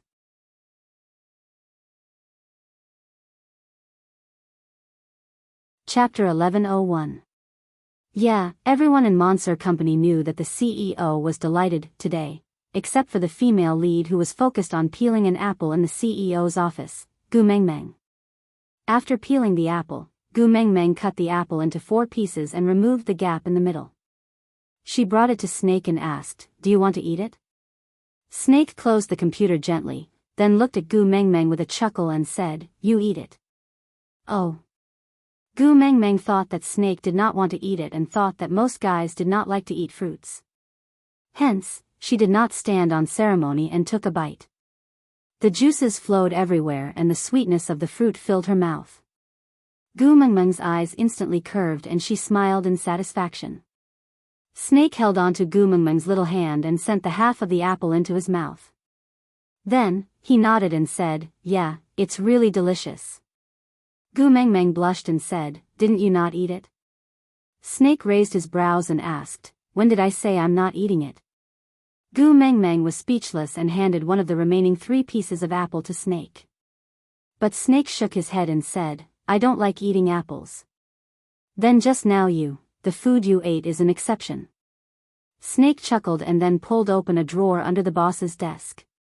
He took out a sapphire blue box from it. With one hand, he pulled Gu Mengmeng into his arms. His long arms wrapped around Gu Mengmeng's waist and he opened the box with his slender fingers. Inside was an exquisite collarbone necklace. The 2 letters MS were designed to look like electrocardiograms. The bottom left corner of M, and the top right corner of S, were respectively circled into small hearts and connected to the necklace. Snake's chin rested on Gu Mengmeng's shoulder. He tilted his head and his lips lightly brushed against Gu Mengmeng's cheek, creating an ambiguous atmosphere. "Do you like it?"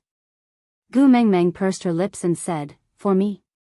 Snake chuckled and said, "Other than you, who else's name is worthy to be linked with mine?" So, M was the first letter of Meng in Gu Mengmeng's name, whiles was the first letter of Snake's name? Gu Mengmeng's heart was filled with sweetness. She glanced sideways and asked, "When did you prepare?" When Gu Mengmeng turned her face, her lips met Snake's.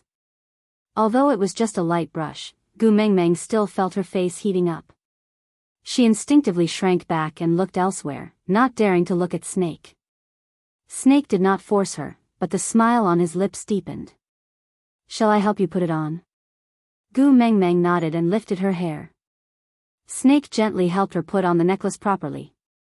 Then, he gently caressed the necklace with his fingers and said with a deep gaze, "Remember, don't take it off. This necklace is a sign that you belong to me."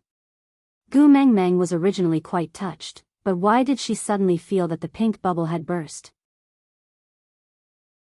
A symbol that belonged to him. Was it similar to a dog's collar? "You don't like it?" Snake asked. Gu Mengmeng pursed her lips and said, "It's not that I don't like it, it's just that other people give couples rings or something. Why did you give a necklace?"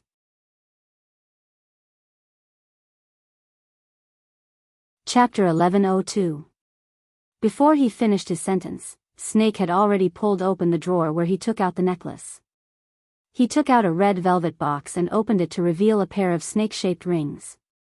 The male and female rings were placed side by side. They were two intertwined snakes, with a diamond in the middle. It was not a particularly extravagant size, but it was dazzling and eye-catching. Even a fool would know that it was worth a lot. When the two rings were separated, the diamond was embedded in the female ring. It was obviously an extra piece, but it didn't stand out. Just looking at the shape of the female ring, it looked like a snake was coiling around the diamond to protect it. It was very special and exquisite. On the other hand, the male ring was missing a piece. It looked like an incomplete snake, giving off a sense of fragility. This. Gu Mengmeng looked at the rings in confusion. She did not understand why the rings Snake had prepared were in the shape of a snake. Snake caressed the diamond on the ring gently. "Do you know? To a snake, the heart is not its weakness, but its gallbladder is. The place where this diamond is located is where the gallbladder of the male snake is. He gave his gallbladder to the female to protect, which means that in the eyes of the male snake, the female is more important than his own life. When the two rings are together, they are a lingering pair. If they are separated, the male snake will be incomplete, a snake without gallbladder will die." Snake held Gu Mengmeng's little hand and kissed it. "If you stay by my side, I will be happy. If you leave me, I will die. When I put this ring on for you, it means that I am entrusting my life to you. And I have already prepared the rings. What about you? Are you ready to wear them?" For some reason, when Gu Mengmeng heard the words "a snake without gallbladder will die," she felt as if her heart was stung by a bee. The slight pain made her frown. Closing the lid of the ring box, Gu Mengmeng shook her head. "We just confirmed our relationship, it's too fast." Snake did not force her. After all, she had not reached the legal age for marriage. Moreover, regardless of whether she had the certificate, he would not allow anyone else to snatch her away. So this pair of rings had to be worn on her finger sooner or later. He would not tell Gu Mengmeng what had happened in the beast world. He had designed this pair of rings just to let her know that no matter how many times he had to go back, he would still be willing to cut open his chest for her. Whether it was in the beast world or here, she was more important than his life. "I'll only borrow your life once. This journey will be the rest of my life." Snake gently kissed the side of Gu Mengmeng's face, saying gently but without any resistance, "Tu Meng, we still have a long time to be together, so take it slow, I'm not in a hurry. However, you must know one thing. You promised to be with me, and I won't allow you to go back on your word. As long as you don't leave me, I can do whatever you want." Gu Mengmeng smiled. "Promise me anything?" "Yes." Snake nodded.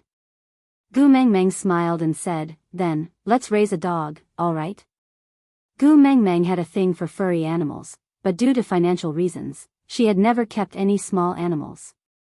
In the past, She had fantasized about raising a pet with her boyfriend one day. That must be a wonderful thing. However, Snake raised his brows and his eyes darkened.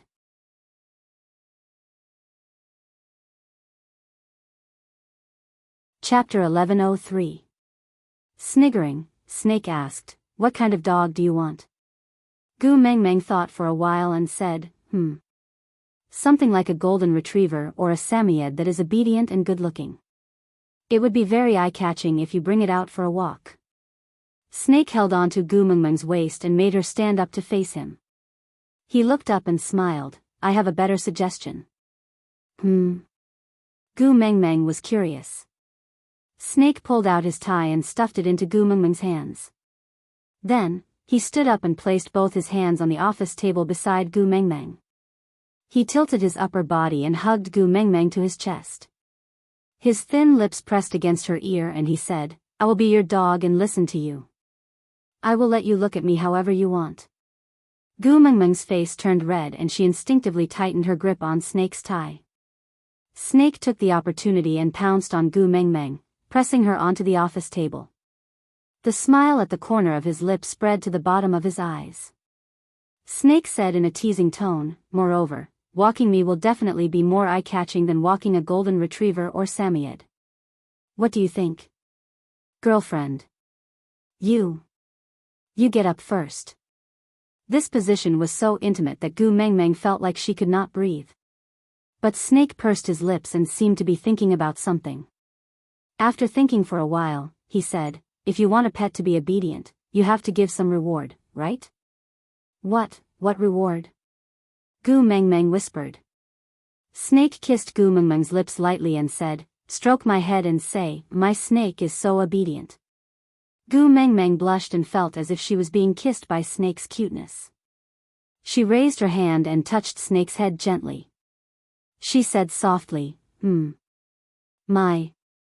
My snake is so obedient." Snake gave Gu Mengmeng another peck on the lips in satisfaction before straightening his body. Snake's lips were still curled upwards. He had always been envious of Leah being stroked by Gu Mengmeng in her arms.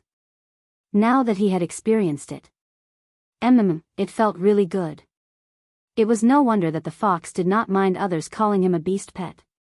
If being a pet could receive such tenderness from her, then there was no difference between being a dog and being a snake to Snake. Knock, knock, knock. The sound of knocking came from the door. Gu Mengmeng hurriedly stood up and adjusted Snake's suit and tie. Due to the pressure just now, there were some slight creases on Snake's suit, which Gu Mengmeng could not smooth even after stroking it a few times. But Snake did not mind at all and directly said, "Come in." Gu Mengmeng instinctively took a step back, but Snake hugged her waist. He lowered his head to look into her eyes and said, "Continue tidying, don't push me away." The Secretary General, who came in to report, was forcefully stuffed with a handful of dog food. Fortunately, he was calm and collected. He was stunned for 2 seconds before he adjusted his state of mind and said, "President, there will be a meeting in 5 minutes. The senior executives are already waiting for you in the conference room." Snake did not say a word. He just raised his hand and made a "get out" gesture with 2 fingers, meaning that he understood. The secretary was already used to Snake's simple and crude way of handling things, so he bowed respectfully and said, "CEO, Madam, I will leave first. If you need anything, please call me anytime."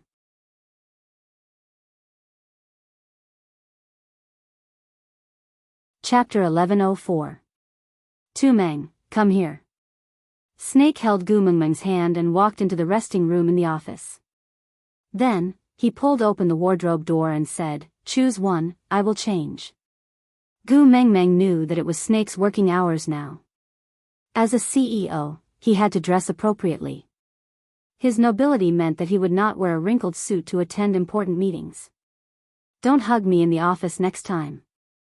Gu Mengmeng mumbled softly. Snake hugged her from behind and asked softly, "Why?" Gu Mengmeng replied, "It's too troublesome to change clothes after a hug." "I don't find it troublesome." Snake chuckled. He knew that his Tu Meng had misunderstood, but he did not want to explain. Because in a while, she would know why he wanted to change his clothes. Gu Mengmeng's lips curved upwards at Snake's words. It was a beautiful smile. Taking out a dark coffee-colored suit, Gu Mengmeng placed it on Snake's body and measured it. Gu Mengmeng's eyes widened in shock. It was a 4-piece business suit. It was the kind of suit that only the top talents who walked out of elite magazines would wear. The word Meng was clearly embroidered on the left chest area. It was not an M, but the Chinese word Meng. Gu Mengmeng blinked at Snake and said, "This." Snake chuckled and kissed her shocked eyes.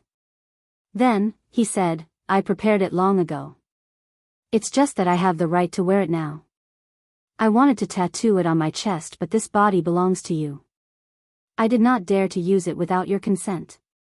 I could only settle for the next best thing. I embroidered your name on every piece of my clothes to announce to the world that I am yours." He gave her a necklace and said that it was proof that she belonged to him.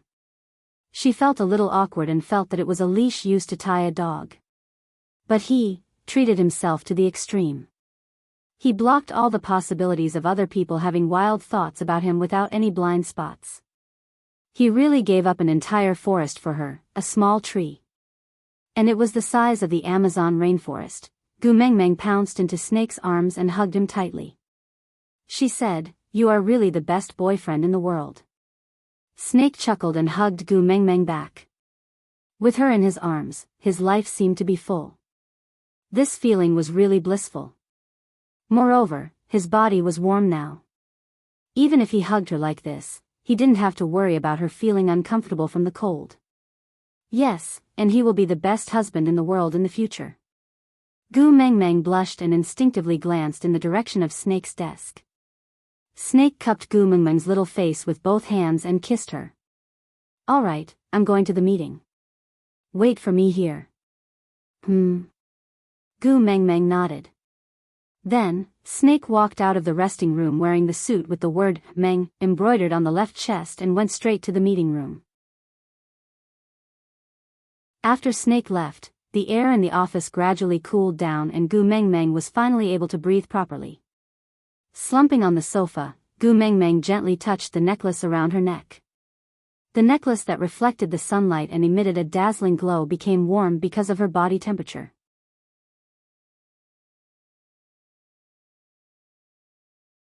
Chapter 1105.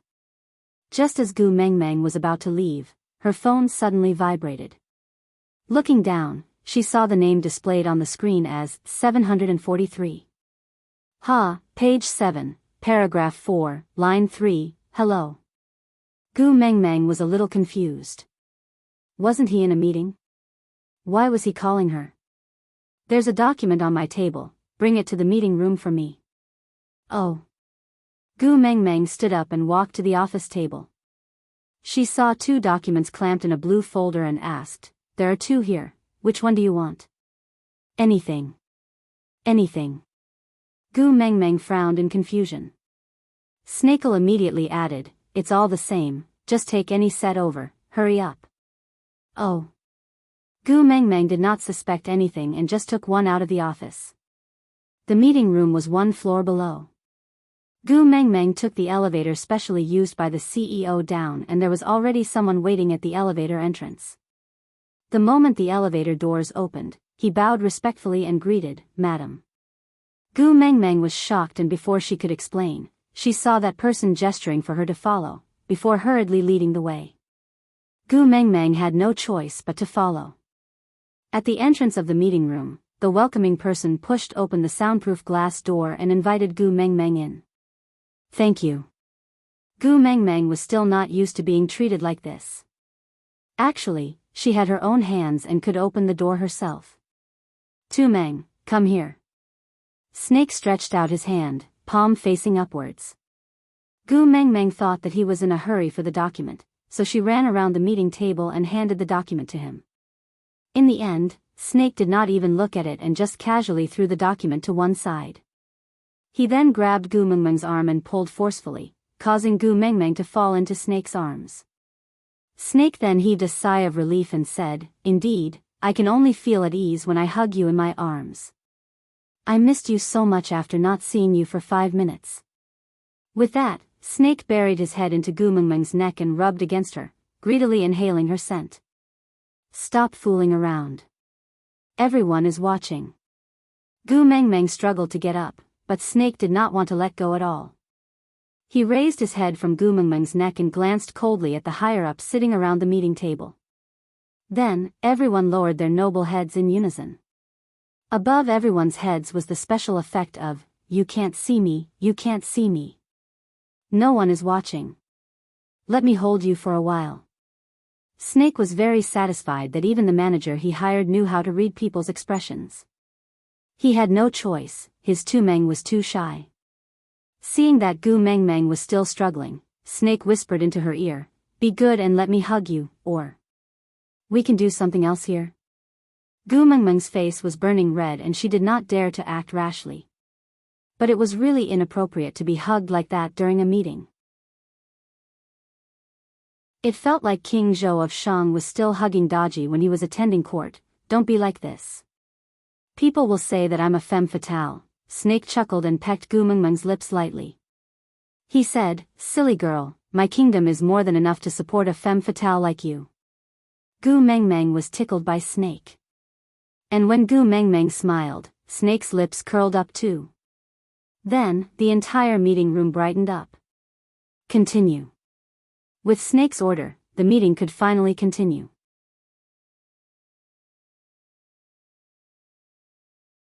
Chapter 1106. At 11:50 in the afternoon, Snake closed his laptop. Everyone in the meeting room stood up in unison and bowed to Snake before filing out of the room, closing the door behind them on their way out. Asking for documents was an act? Gu Mengmeng finally asked.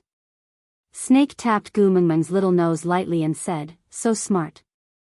Gu Mengmeng felt a sweetness in her heart as she lowered her head and chuckled. "No wonder you said it's all the same. So it's because you don't need it, so you can take anyone." Snake hugged Gu Mengmeng and kissed her, asking, "Did I scare you?"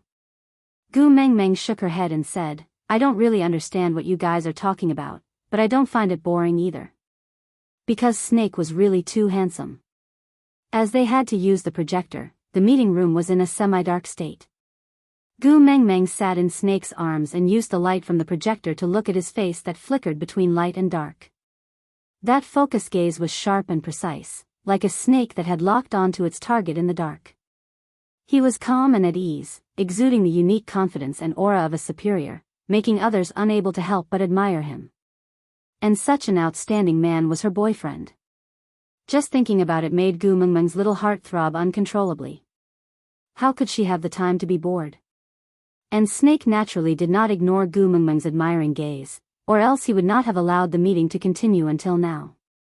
After all, he had opened the company to please her, not to make her suffer. Yeah, it seemed like the information in her memory was not all wrong. At least what she had said before, "A man who works hard is the most attractive," was true. Lunch was takeaway ordered by the Secretary General. After a simple meal, another round of meetings started. Snake had to use a weekend to settle a week's worth of work, so the workload was very heavy. When they were about to leave at night, they realized that it had already started to rain. Snake drove from Monsieur Company's underground car park to the villa's underground car park. They did not need to use an umbrella and reached home safely. After entering, Snake held Gu Mengmeng's hand and sent her to the door of the room. With one arm around her waist and the other against the door, he leaned over and kissed her forehead, saying, "You must be exhausted today, right? Quickly go and rest." Gu Mengmeng nodded. Just as she was about to leave, she realized that Snake did not let go at all. Her entire body was encircled by his chest. How could she leave? Upon receiving Gu Mengmeng's questioning gaze, Snake pursed his lips and said, "I can't bear to let go. Why don't you invite me in for a cup of tea?" Gu Mengmeng chuckled. "How can I have tea in my room? You've been hugging me all day. Haven't you had enough? Let go of me." Snake took a deep breath and hugged Gu Mengmeng tightly. "Yeah, I'm used to hugging you for a day. As soon as I let go, I felt an emptiness in my arms. I felt uncomfortable. Gu Mengmeng pushed Snake's chest lightly. After hesitating for a moment, she took the initiative to kiss Snake's face and said, "All right, good night." With that, she ducked out from under Snake's arm, opened the door, returned to the room and closed the door. Sliding onto the floor against the door, Gu Mengmeng was still holding onto her heart that was beating out of rhythm, smiling secretly with a blushing face. Crack.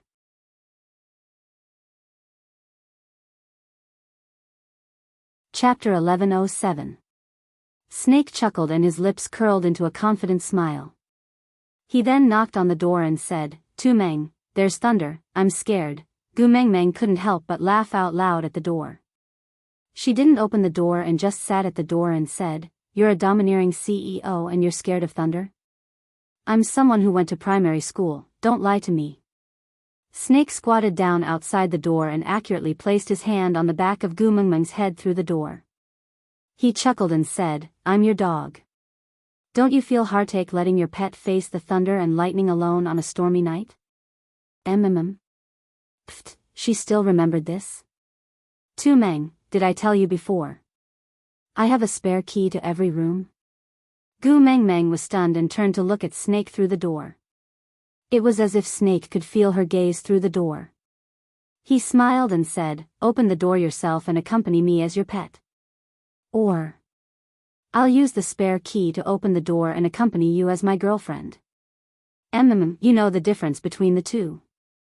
Understood instantly, damn it. Gu Mengmeng was once again amazed at how she knew so much. Click. Gu Mengmeng gently turned the door handle and moved it a little. The door was opened a little, but it was enough to light up Snake's entire world. He pushed the door open and without another word, he pounced on Gu Mengmeng and kissed her carelessly. He said, "You actually locked your own dog outside the door. Heartless master, do you think I should bite you?" Don't, our Snake is the most obedient. "Don't bite me." Gu Mengmeng admitted defeat. She could never get tired of hearing the term "our Snake." His mood was great, but Snake wanted to bite her even more. After pondering for a while, he bit her little chin lightly and then hugged her in his arms. He said, "I'll let you off this time. Next time you lock me outside the door, I'll let you know how powerful your dog's teeth are." Not locking him outside the door, did that mean he could come in and stay as he pleased? Gu Mengmeng shook her head and said, "That I can't." Snake pinched her little face and said, "I especially don't like the way you shake your head at me. But I just want a hug, nothing else." Snake said, "But if you reject me again, I might not be able to control myself and have you first. Then, tomorrow, I will tie you up and bring you to Europe to get your marriage certificate." "Well, you don't have to wait until you're 20 to get a license in Europe. You promise?" Gu Mengmeng knew Snake's capabilities well. He would definitely do what he said. Snake nodded and said cautiously, "Yes, I promise." Gu Mengmeng knew that there was no use in resisting, it would only make the outcome worse for her. Moreover, Snake had already promised and she believed that Snake would not go back on his words. So he nodded and said, "Then get up first, I'm going to wash up." Together. Snake flipped over and stood up before pulling Gu Mengmeng into his arms. Like Siamese twins, they entered the washroom to wash their pants together before returning to the bed to lie down. Before he switched off the lights, he planted a kiss on Gu Mengmeng's forehead and said affectionately, "Good night." Drawing a perfect end to this beautiful day. To snakes, rainy days always made them feel happy. The fog gathered again and Gu Mengmeng looked at the screen disappearing behind the white fog. She laughed bitterly and said, "Snake is really as domineering as usual." Aside from the topic, are you satisfied with the special Snake special that my babies have been waiting for? You're tuning into the Romantic Tales YouTube channel. Don't forget to subscribe and join us on this journey to catch the most captivating stories.